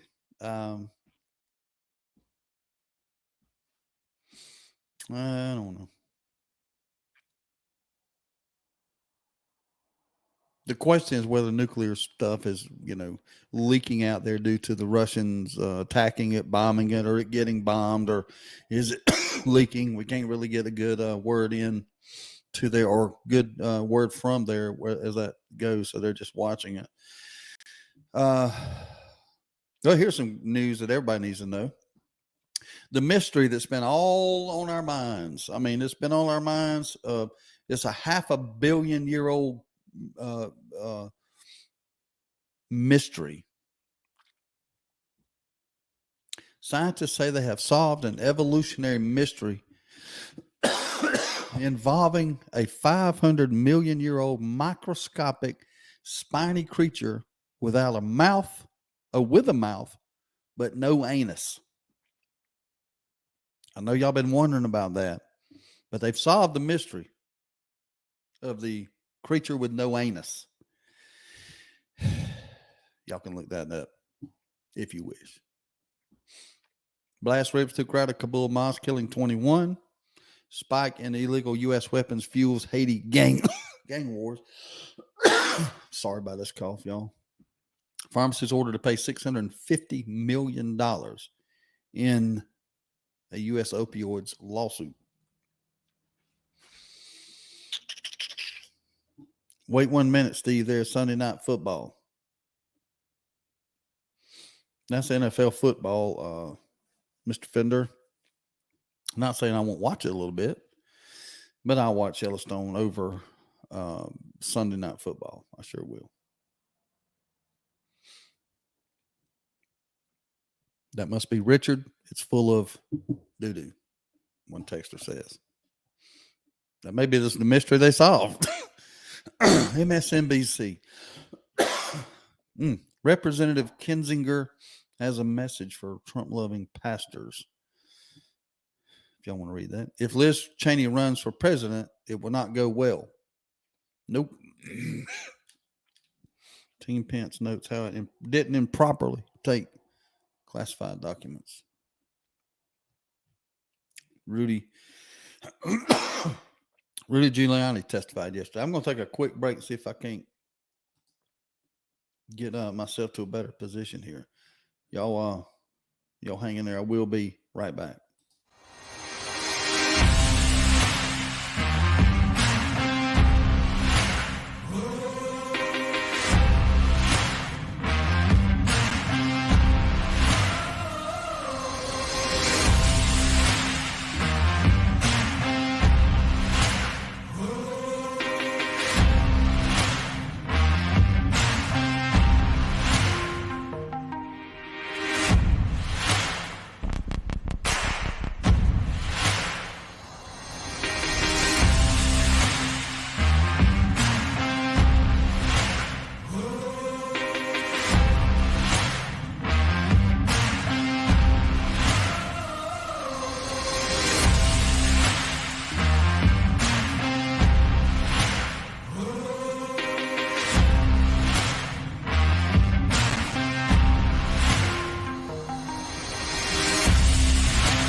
Wide awake now? We're honored and humbled to share this time with you each and every day. Please consider liking, sharing, and spreading the word by telling others to tune in. Send them to freedomnetworks.com and they can choose their favorite way to enjoy the show. For now, back to Freedom with Steve Nichols. Go get them, Steve. Back on Freedom with Steve Nichols. Thank y'all for tuning in. Appreciate all the fine sponsors that make the show go. Y'all make sure y'all look at the ticker running across the bottom of the screen. I've actually got a couple more to put on there, and I'll get them on there soon. The show don't go without them. It just don't. I literally wouldn't be here. I couldn't. I'd have to go get another job. I just would. So it's by the grace of those folks and listeners that have contributed and helped me and loaned me. And I don't forget that. And then again, it's going to come back to you in spades. I promise it will. Taking a little longer than I thought, but we're going to get there, right? We just are. 229-469-1417. Appreciate everybody listening on Discord too. There's a ton of people over there today. I see some new ones that I don't recognize. See some of the usual suspects, but it's funny. You get over there and you can give yourself a name. There's one, and I know who he is, but there's one called Hitman Hayes. Good morning, Hitman. Love you, brother. Miss you. We need to do lunch when you get here. See Jimmy on there, Kenneth on there. I see JT on there. He's got his handle on there. It's XXXX, JTXXX. And he called me last night on an issue that probably going to be coming up, and we'll talk about it when it's time. And JT's going to let me know. He sent me some information, and looks like it's sorting itself out, but there's going to be a lot to talk about with that. So when it's time, JT will call in and we'll talk about it. I see one on here that I don't recognize, Secret Spanker. Hope you're doing well, Secret. 229-469-1417. I don't know who he is, but and he just blipped off. I might have embarrassed him. I don't know. He just blipped off of there, but I got to guess. I'm not going to guess over there. They ain't going to do that to him. Speaking of job, I am chasing books all over Jacksonville. I am sure everyone is interested to know. And I don't know if we're interested in that, T-Rex, but maybe so. Good morning, caller. You're on the Valdosta Transmission Hotline. What's on your mind? Oh, nothing much. Actually, I just got off. But if you look closely at Secret Spanker's little picture there, it's my face hyperimposed over everyone else's faces on an Indiana Jones movie poster. Well, I see the thing small on the screen, and I was straining my eyes, and I said, "That looks like Jordan." So that's who I was gonna guess, man. But anyway, there's the fish are biting right now. One of our listeners sent me a picture of a bass he caught, and he caught 6. He said, he just texted me again. He sent me a picture of one. He said, I caught 6, missed a few, but the bite was good, and he's got to go to work now. So we got people other than Jimmy that fish before they go to work. So the fish are biting. But what's on your mind, Jordan? Man, I wanted to kind of drop a little something about shows like Yellowstone and 24. I might be dating myself with the reference to 24, but yeah. The thing where you got the ruthless, opportunistic, just tough, no empathy type folks that watchers and viewers will idolize.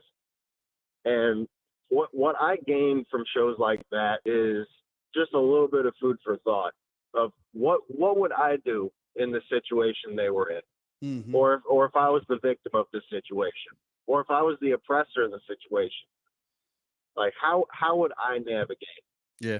And what I've found is that a lot of folks, when you talk to them about these shows, and they're like, oh, Beth is my spirit animal. She absolutely ruined that broad's life. But you remember when the one girl with the little fashion store? Oh, she yeah, ended up destroying her place. Oh, yeah, yeah. And then completely embarrassing her. Oh, yeah, made her strip down. Yeah, I remember it good. Monica, Casey's wife, was in there, and and I was sitting there thinking, good. But there's a line, don't you think, Jordan? I think I could see myself. I could see myself. Going. That's right. I could see myself doing exactly what Beth Dutton did up to that line. And when I got to that line, I would say, okay, I made my point. I'm going to leave now and I ain't never coming back. You should be ashamed of yourself. I ain't done nothing that drastic. And I don't want nobody to get the wrong idea, but let me tell you something. I've let people know how I feel before, but I didn't end up breaking glass and tearing stuff up and making people take their clothes off in the process. Right. Well, see, that's where the idolization comes from, though, is people who in their own personal lives, I mean, they'd never speak out that hard or go that far or, absolutely whoop the tar out of somebody for a minor inconvenience, like bumping into you at a bar or something like that. Mm-hmm. Most guys that I know who've performed duties in special forces, most guys that I know and girls that I know who do MMA and boxing, myself included, we do our best not to get into fist fights. That's right. Not to get into arguments, not to have any kind of physical conflict in our lives other than in the gym and in the ring. Yeah. I mean, most people who fight, I mean, I know you tied up quite a bit in your past. Yeah, I have. that little bit of perspective keeps you from tying up. You hear as you're a much more seasoned guy. Well, I've turned into an old man, Jordan. Let's call the kettle black here. Okay. This ain't 1995. You know what I mean? It's just not, I can't do that no more. I'm just going to be honest with you though. In my mind, and this isn't good things. Okay. It's not good things. The difference between, I'm sad to say this is not a good thing. Okay. But the difference between 2022 Steve and 2000 Steve, or I'll just go to the last one, the 2009 Steve.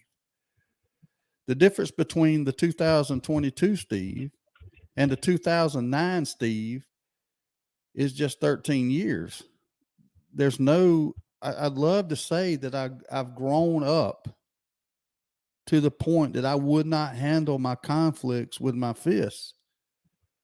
I wish I could say that, but I'd be lying to you and to myself, because I know deep down in my heart, if I wasn't 55 now and I was 45 or 46,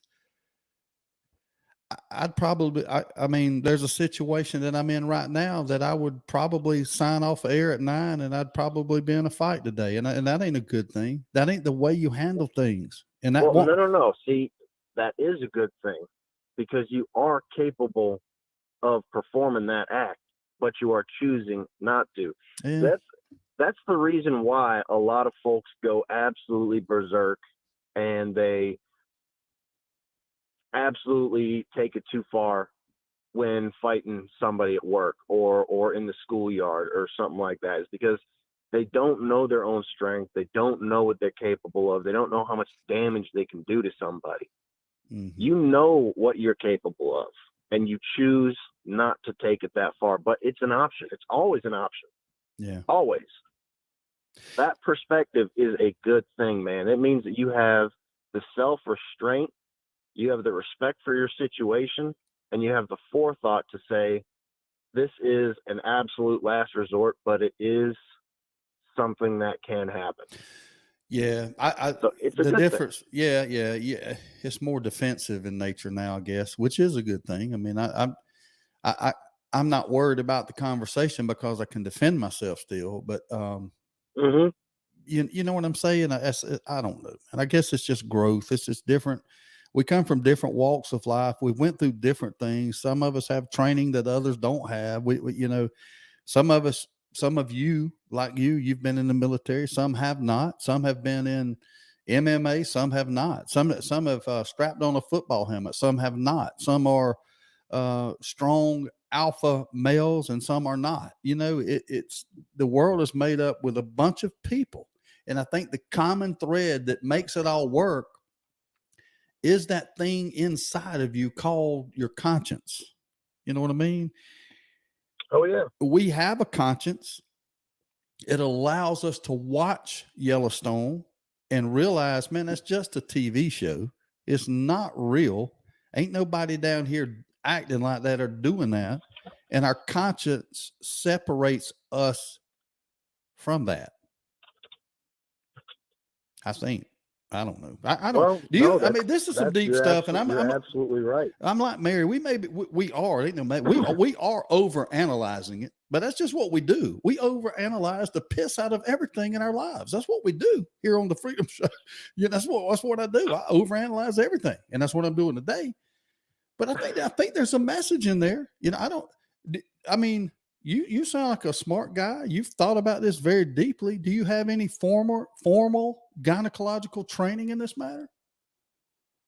In analyzing the world around me, yeah, it's called stoicism.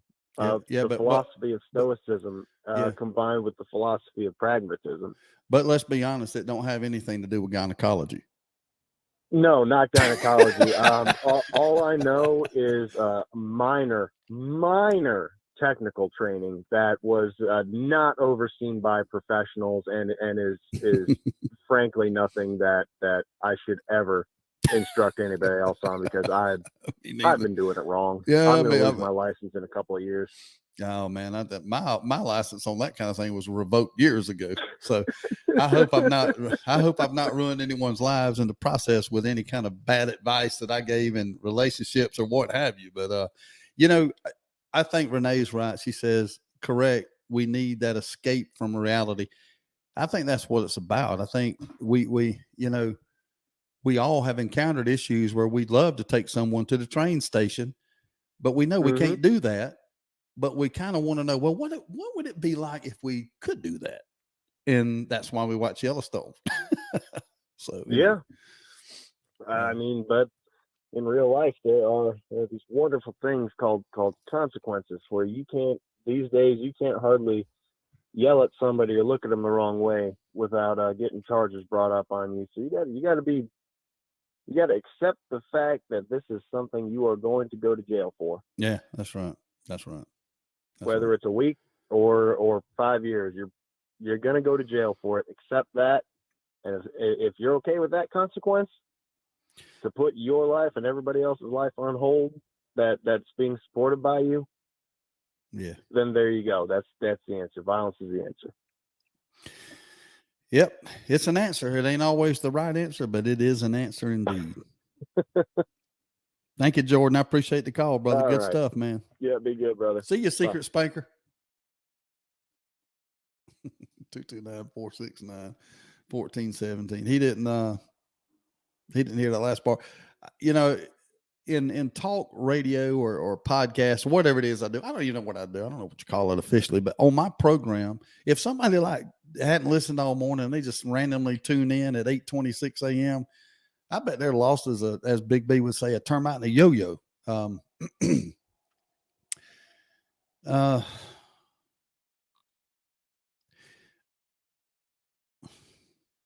read quotes on here a lot, and I know I read Renee's quotes a lot, but man, they make me think about what's going on in the world a lot, in a very simplistic way. Think about this. She just said this: being a patriot might land my ass in jail soon.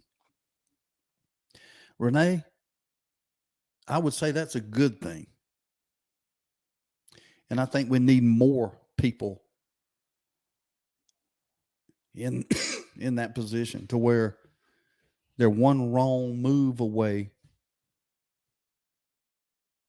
in maybe getting in trouble because they have the audacity to love their country.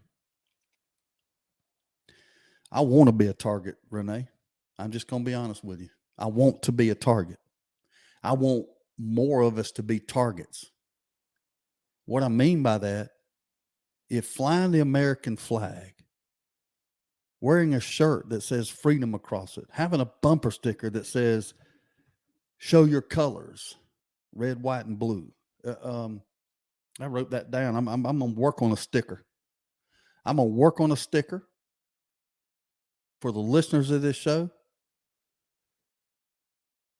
that's basically putting a target on their back.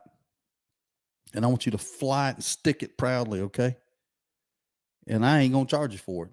If I can figure out a way to get it paid for, get it donated, get it supported by listener donations or whatever, don't do anything now. I'm just going to tell you, I'm going to print up some stickers, as many as I can. Maybe we do sell them for $1 or $2 or whatever, so that we can buy more stickers. But I'm telling you, we're going to put the Y brand on us, Renee. We're gonna put the Y brand on us. Y'all can figure what that is if you start watching. Watch it. If you don't watch it, Renee, stick it proudly. Yeah, that didn't really come out. Let's stick it in their eye proudly, I guess. So that is kind of funny right there. I don't know why I said that, but yeah. I'm gonna do it. Good morning, caller. You are on the Yellowstone Analyzation Morality Process Hotline. What is your call about today? Well, join me when Breaking Bad today. Be careful. I got a great sticker for you. It may not be great to y'all, but it just popped in my head. My colors with the American flag in the letters. Yeah, it's definitely going to be red, white, and blue. If y'all notice the logo on the show before it comes on in the morning when I first log in, it says, well, I got it right here. Freedom with Steve Nichols. Larry ordered me this cool mouse pad. I'm gonna hold it up to camera. You can't see it, Sandy, but I'm gonna hold it up. No, where... I'm not looking at the phone. No, don't do that. But anyway, it says Freedom with Steve Nichols, and it's the letters are of the American flag. In the F and the R and part of the E, you got the stars, the white stars with the blue, and then the EDOM, and the rest of it has the stripes, the red and the white. So it's red, white, and blue. It obviously looks like the American flag, and I'm gonna do something like that to where, and I want something on there that says, y'all help me here. I'm open to the creative process. Show me your colors. I'm a target. What cool thing can we put on there? You know what I mean? That lets everybody know that we're proud Americans, that we believe in the Constitution, the Bill of Rights, the Declaration of Independence. We would die for our country, that we want to preserve the principles of the founding fathers. And at the same time, I want to direct them to us. So more people will say, what are they talking about? I'm seeing these stickers all over town. I'll put the website on there. It'll get there, and then we'll make sure that website tells everybody what we're all about. They'll see the articles that David Penny and Dr. Price and me and Larry and Sarge and everybody writes. And they'll either be of a like mind or they won't. But I think it's a good thing. We just need to implement it, and I'm gonna do it. Okay, well, it just crossed my mind to put my colors and then have the American flag colors in the letters. Mm-hmm. That was just an idea. It's a good idea. Yeah, it's a good idea, and I think that's So one it we'll just definitely. tells people this is my colors. You know, That's right. this is my life. Yeah. You know, It could be as simple. John Quest says, "Give me liberty or give me death." You know. oh yeah, The problem. yeah. I don't know, man. I really want to think this through, and y'all think about it. Let's talk about it. Let's do it. Let's implement it. And I want stickers on everybody, and I don't want anybody to have to. I don't want them to necessarily. Well, I put it this way. This is what we'll do. I'll give everybody a sticker for a donation because I don't want money to keep somebody from proudly displaying their colors. Okay, so if they say, "Hey, I need a sticker," then by God, I'm gonna get you one. You know, and if you take a sticker and you give me $10, that's fine too. I'll buy more stickers with the $10. So, but we're gonna have some stickers. I'm on it. I'm telling you, I'm on it. You know, we got Renee that's very creative with her photography and, you know, finding things and, you know, making stuff with her photography. We got a lot of great creative people out here that know how to, you know, come up with ideas and think about things, you know, lay it out, draw it out or whatever, go to you, you know, you and Larry with ideas. This is just something that popped into my head. It's my colors, the red, white, and blue, you know, and I wouldn't be afraid to put my Jesus cross on the end of it too. That's right. Yeah. That's exactly right. No, I agree with. I agree with. It's an idea. It is a good idea. And also, Yep. Good stuff, Sandy. We're gonna get it done. We're gonna do it. We may do multiple types of stickers because there's some good ideas coming in. well, these guys and gals out here, I associate myself with some great people. You know, we from the South and we're from the country. We know what patriotism is, and we know what it means to be willing to stand up for our rights and for what we are willing to die for. I'm gonna die for Jesus first in country, but I know where I stand. And I know where all of our peeps stand. And I tell people all the time, I said, that's my tribe down there. That's my tribe in South Austin, Hay Hiron, Adel, all of these people that listen to us on the radio. Y'all my tribe. You know, I get up every morning and it's disappointing when I don't see Steve on the radio. You know, and all the people commenting and all that kind of stuff. It's like you don't get to go to the family reunion every morning. So, yeah, I know, and I don't take that lightly. I appreciate everybody on there, even old John Ford. You know, we got to have a little bit of. Well, now, let me. I'm gonna hang up with you, and I'm gonna address John Ford. I'm glad you brought his name up because I got something I want to say. You know, I just love old John Ford. Got to. Yep. Jesus said so. All right, I'll talk to y'all later. You address John Ford, and I'm going in to make some more money for the deadbeats of this world. Appreciate it, Sandy. See ya. Bye. Bye-bye. Before I go any further, I'm going to address John Ford. I did not know a few things that happened. I guess yesterday. Could have been the day before. I don't know. But I was made aware of it, and I think everybody knows the history with John, how he's you know, strayed across lines in the past multiple times. Apologized for his regression and his continuous acts. And being off air yesterday, not being able to do anything, I came to the conclusion, the decision. When I see in the news some of these criminals, repeat offenders that have been arrested, multiple times for various infractions in society, we all sit here and we say, how do they keep getting out of jail to be able to commit the same crime over and over and over again? And we get pissed off, and we make a notation of that.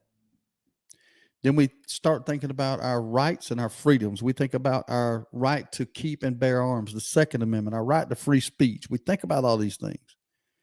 And we see people out there continuously putting our rights at jeopardy because they make the bad decision to violate that right, to abuse that privilege. They take that gun and they go to a store and they stick it in someone's face and they threaten their lives. They go to jail and they're released and they do it again. And they go to jail and they're released and they do it again. And we are sitting out here wondering, how does that happen? I'm going to treat John Ford in the same fashion. He won't understand this if he's listening because he's too damn stupid to.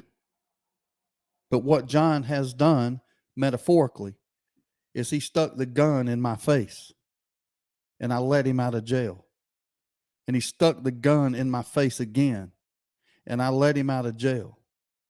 And then he stuck the gun in my face again.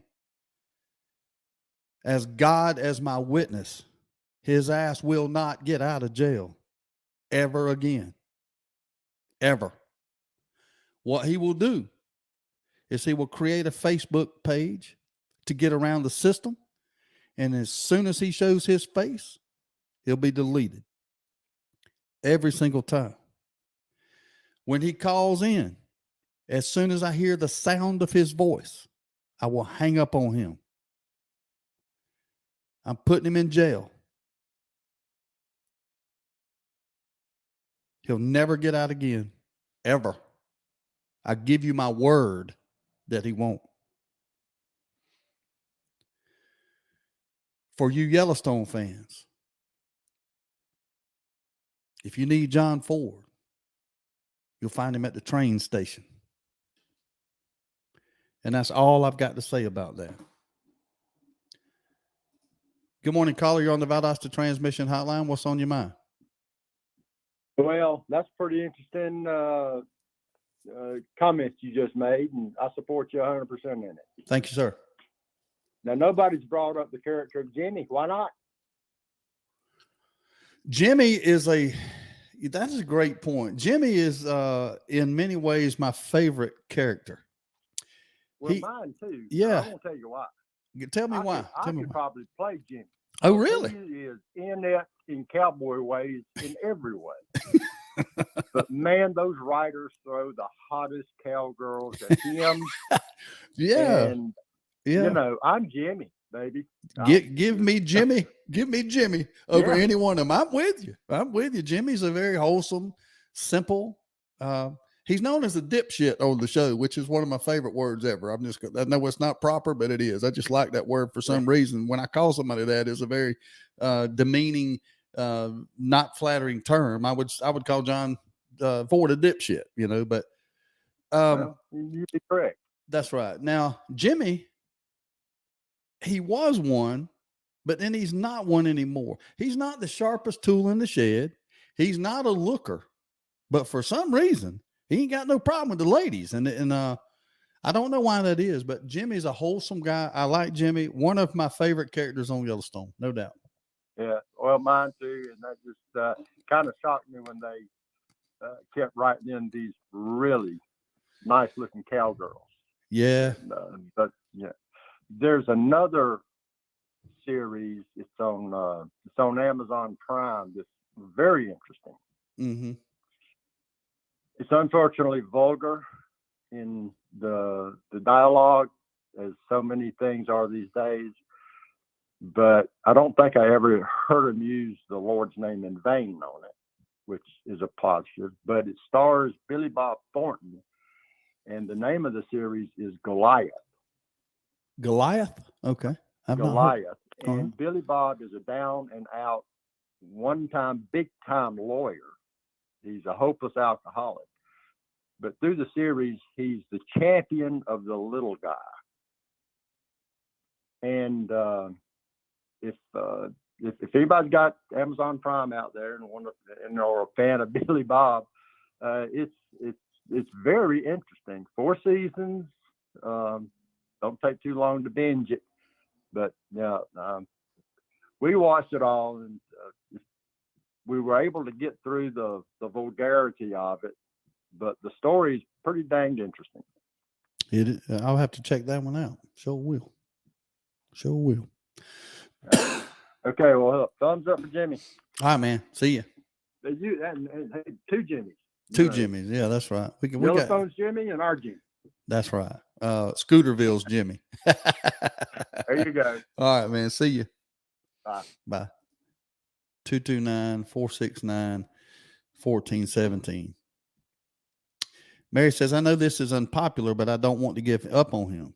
Isn't it still possible to save him? At times, he seemed to be at least considering conservatism and Christianity. But maybe his mental problems will always stop any progress. I contemplated that all day.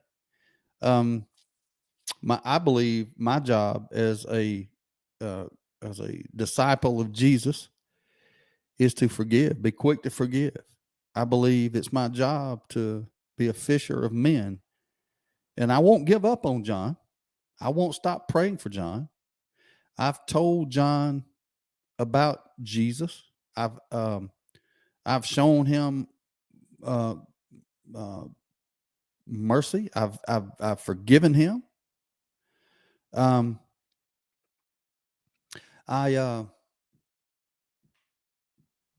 think I've done my job. And if I take a very candid, honest look at what my decision means, and am I pleasing God by doing it the way I'm doing it? I believe the answer is yes. I talked to John via messenger yesterday. I won't. He's not excommunicado. He just is on the show. And here's the specific reason why.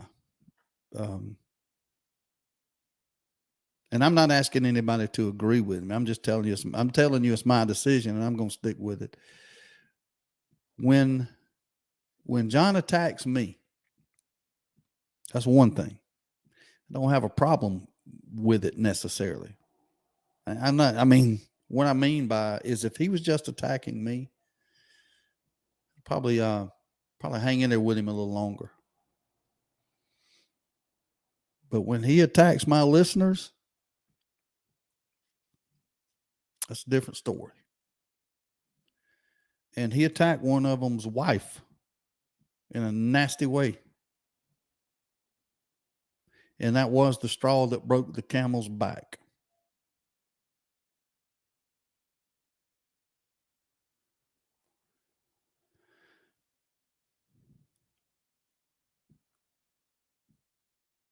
I'm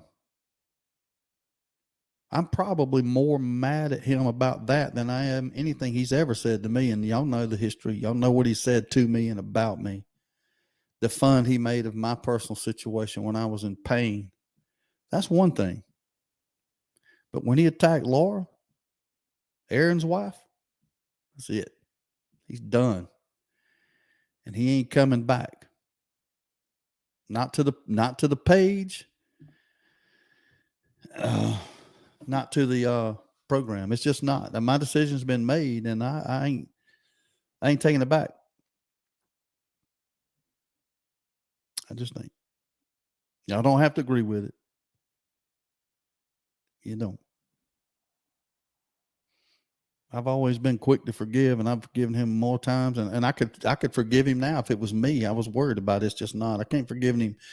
You know, it was a red line. I explained it to him specifically in an email or a message. Specifically, I gave him specific rules. I told him that if he went there again, of the consequences, and he did it, and he'll be held responsible and accountable for that.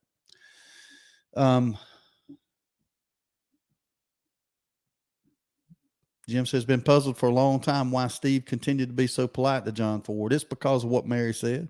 I didn't want to give up on him.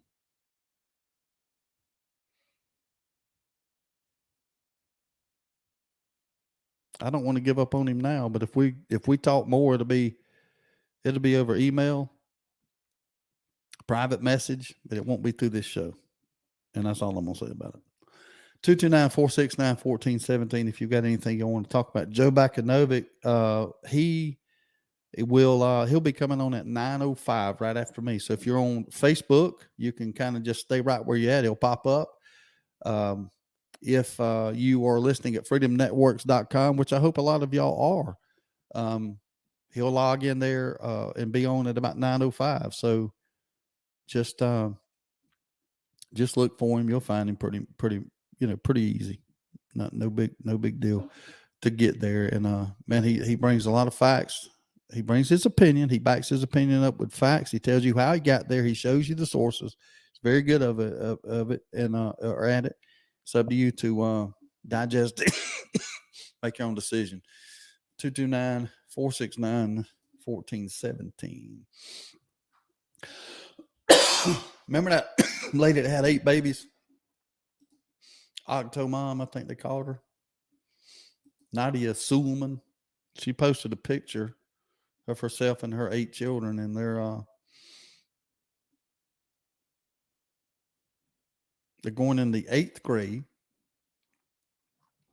And she writes on, I guess it's on Facebook or something. She says, first day of 8th grade, be proud of yourselves, kids, for being kind, respectful, and helpful to all your fellow peers, teachers, and staff. You are exceptional role models to the 6th and 7th graders. I love you. Side note, the critics, their older siblings did not want me to post a picture on their first day. I respect their choice, so should you. Anyway, I'm looking at the picture. They're all smiling. They look like a wonderful group of kids. And she was controversial. She was in the news. I get it. I don't care what opinion you have on what she did or how she did it or what she said or what she didn't say. That's not what I'm talking about. I just see 8 beautiful children, and I hope they thrive. They are children of God, and I hope they do well. I'm pulling for them. So just a cool picture if you want to check that out on the Fox News website. The 3rd teen hate crime suspect arrested in the bus attack in Queens has been apprehended. A 3rd teenage suspect has been arrested in connection to an alleged hate attack on a 57-year-old white woman riding a bus in Queens in July. Queens District Attorney Melinda Katz on Wednesday announced hate crime and other charges against Janaya Williams of Jamaica, New York, for her role in the July 9th attack. As alleged, the defendant, as well as 2 other apprehended individuals, carried out an unprovoked attack on a public transit rider simply because of the victim's race. Katz said in a Wednesday statement, I am committed to, excuse me, Lordy. Anyway, y'all can read that since I can't. Police officer dies after being shot by robbery suspect. Wonder how many crimes he's been convicted of and gotten back out on. Where's the line with this crap? All right, here's a little something I read. I think it was yesterday, last night maybe. Dodge Charger Daytona SRT is a badass electric muscle car that screams like a banshee. It is a 2023 car, be coming out in 2024. It is fast. It will go 0 to 60 in less than 2 seconds. You car guys out there, I did not misread that. That is not a misquote or a miscalculation or anything. 0 to 60 in less than 2 seconds. You can actually, it's battery operated. You can actually get features in there that will let you basically shift gears. It has a sound type system that goes through an exhaust pipe, which is not exhaust, but it's just for looks and sound. It will mimic the sound of a car revving up. When you rev the engine, vroom, vroom, it'll sound like that. When it's sitting in idle, it'll be sitting there going, boom, boom, boom, boom, boom, boom, boom, boom, boom, boom, boom. I mean, you can make it sound like a gas-powered car. When you pull up at a red light, nobody will know it's electric except you, except for the fact they'll recognize it as that model and they'll know it's electric. But it don't look anything and it don't sound anything like an electric car. It is built to be electric, yet sound like and perform like and act like a gas burning car. What do y'all think of that? That's right. Richard says they're discontinuing the Charger and the Challenger next year in the gas burning model. Now, this one will be a Charger. It's called the Charger Daytona SRT. That's what it's called. And Joe just went there to the point I was about to go to on the battery. He says, drive that car the way I'm describing with the vroom, vroom, and going 0 to 60 in 2 seconds, and you'll be recharging it in about 20 minutes. So until they solve that riddle, what's the use, right? 229, it does sound very expensive. 229-469-1417. Now, you can get, those are features, David. It does sound expensive. And yes, at Mary, it does sound stupid as well. But in my opinion, but you can get it with different features. The base model that don't have all the bells and whistles, it don't have the shifting transmission and the noise package on it. You get it stripped down and all that stuff. It's supposed to be closer to the affordable range in their opinion. But when you start adding on the features, then it's going to climb up and it's going to get expensive on you. Jim Parker says it's the Charger with a charger. That's pretty clever. Supposed to be coming with a 900 horsepower Charger. So I read on my news feed.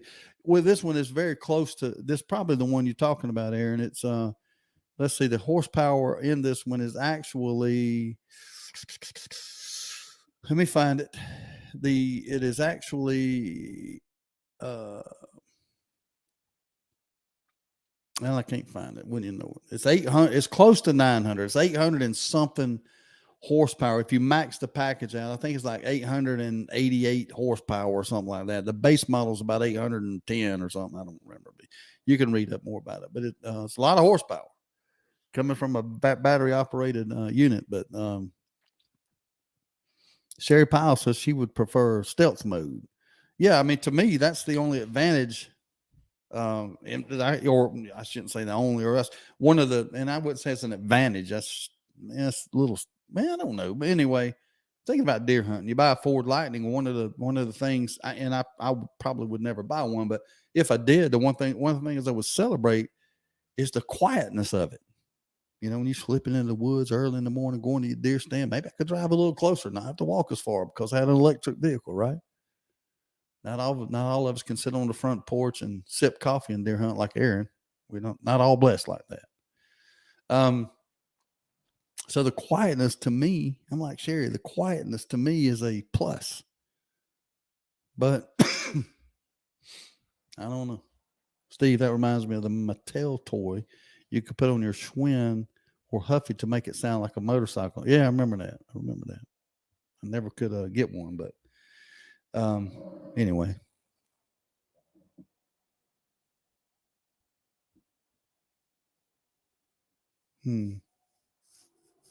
Got a message from our Lowndes County Commissioner, Scotty Ornstein. He says, we're getting a lot of complaints about door-to-door soliciting and some salesmen being pretty aggressive.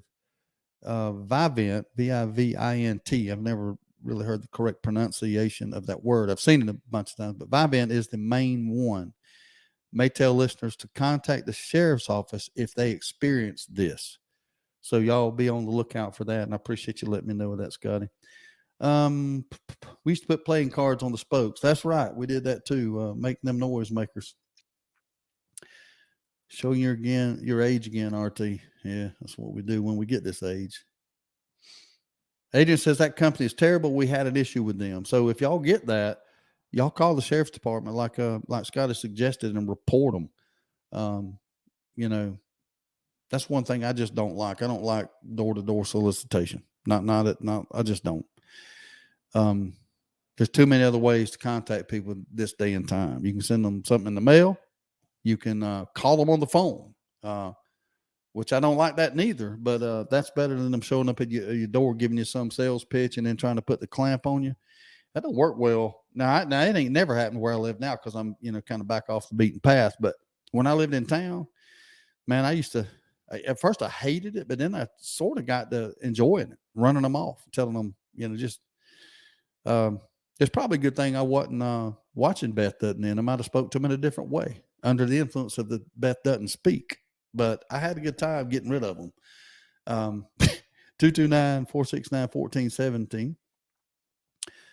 I drove my late husband's Porsche 911 the other day, and I'd forgotten how much I love that Rumble, but I don't drive it that much because it scares the heck out of me, and I like to drive fast. I'll say this, Mary, if you get tired of driving that Porsche and it needs to be exercised on a frequent basis, I'm your man. I can handle it. I love it. What was the name of the company going to door to door? According to Scotty, one of the main culprits was Vivint, Vivint. Am I saying that right? Vivint? Is it Vivint? Vivint? What is it? You know what? Maybe I can Google it. What you think?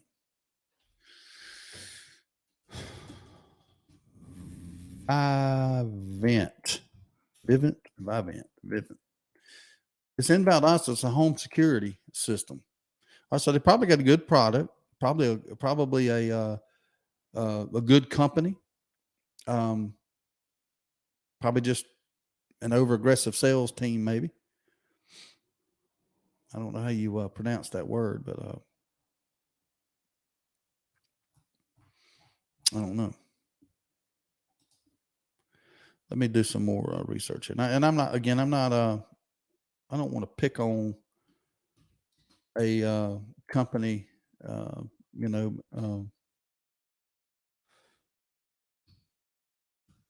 little more information about them.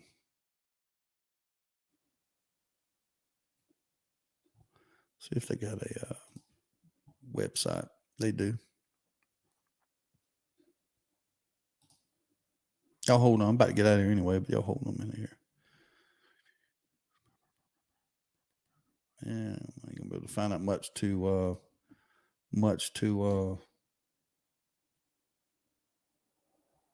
go on here. There's an 800 number you can call. I don't know where they're out of. I don't know if they're a local Valdosta company or a national chain. It looks to me like they I can't tell, man. They're not really showing.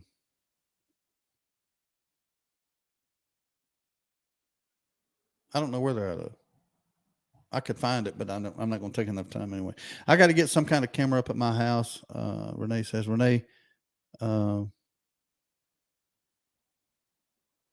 home security system, keep my early 2000. What do they sell? Security systems. Okay. Yeah. Be nice to salesmen. Larry, you don't go door to door peddling your pills, brother. You go to doctor's offices. That's a whole different thing. We got to have the drugs. Keep on selling them. Okay. What else? Yeah, I don't know about the rain. I want to look back at the weather forecast. It's 8:59. It's 44% chance of rain. Mainly during the evening. It appears that it's bright outside. And when I'm looking at the crack in my shades right there, let me see if I can find the weather radar. That'll tell the story. I'll give y'all a better picture of the situation Valdosta weather radar. Let's see what's going on here. AccuWeather radar for the Valdosta area. It seems to me like there is definitely rain in the area. Let me put the map in motion. Shows now, let me blow it up a little bit.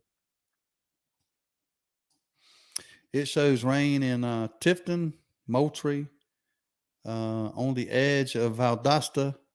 It is moving from west to east, coming through Tifton as we speak, hitting Valdosta about right now. So at about, I'm trying to look and see what it's going to be looking like at about 10:30. It looks like, to me, it's dissipating a little bit. Scotty has just yelled at me. It says, look north. Yeah, that don't look too good. Scotty, the Debbie Downer of the day. Man, look west too. It's looks like more's coming this way, so we may be in for a little bit of a ride. All right, I'm going to get out of here. Appreciate y'all tuning in. We're here every Monday through Friday, 6 a.m. on freedomnetworks.com. Joe Bakanovic is next. Stay tuned with The Road to Concord. Thank y'all for listening. We'll see you guys tomorrow morning.